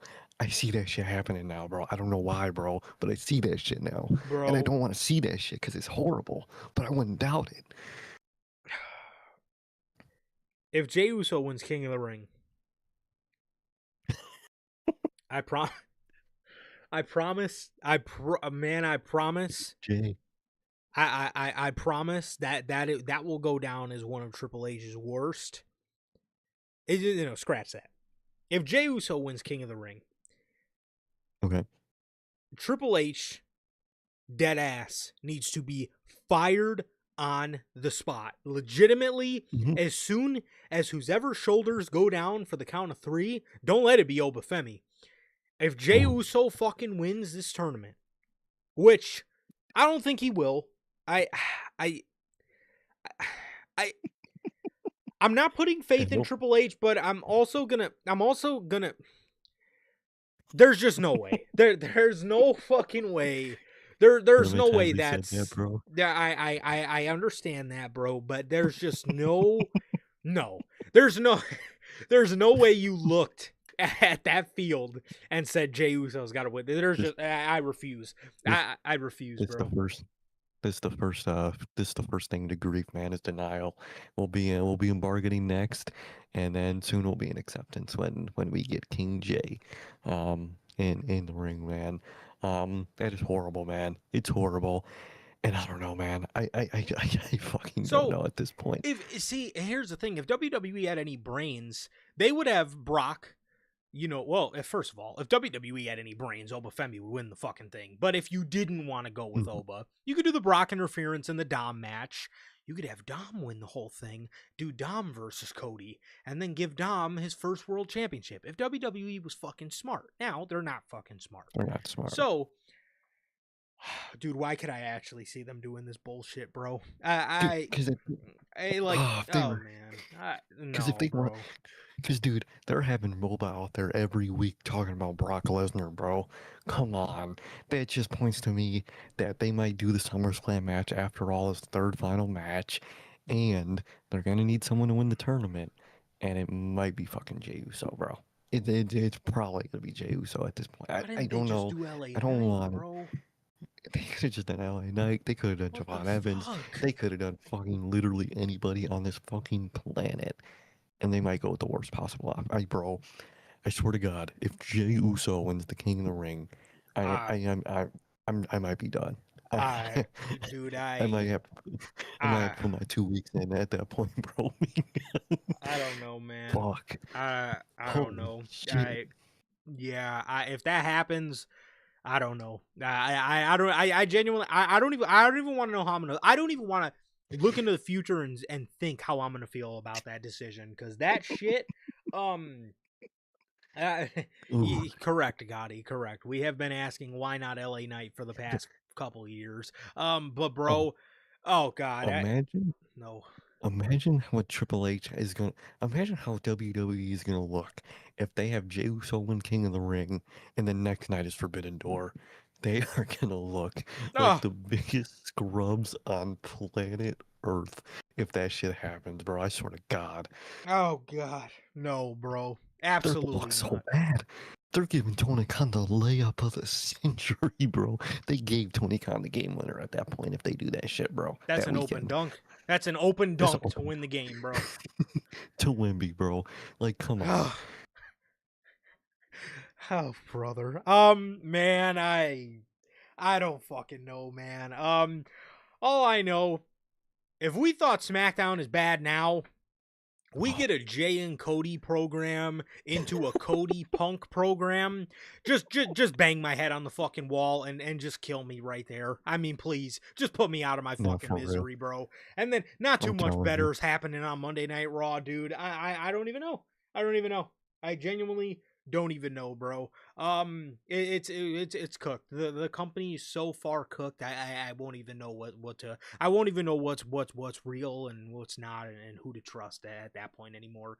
If Jey Uso wins King of the Ring, I'm telling you right now, um, be there at that Night of Champions review. Please be there at that Night of Champions review, dog. Because Please be there. That'll be a I'm generational review. I'm gonna destroy everything. I'm gonna destroy I will. I Everything. promise you, I will rip this company a fucking new one. I promise you, dude. Absolutely horrible. But that's all the news for CM Punk and the rumor mills of him and AEW and him and TKO and him and coming back to SmackDown and feuding with Punk or feuding with Cody, sorry. And that's all that stuff, man. But that's everything we got here today.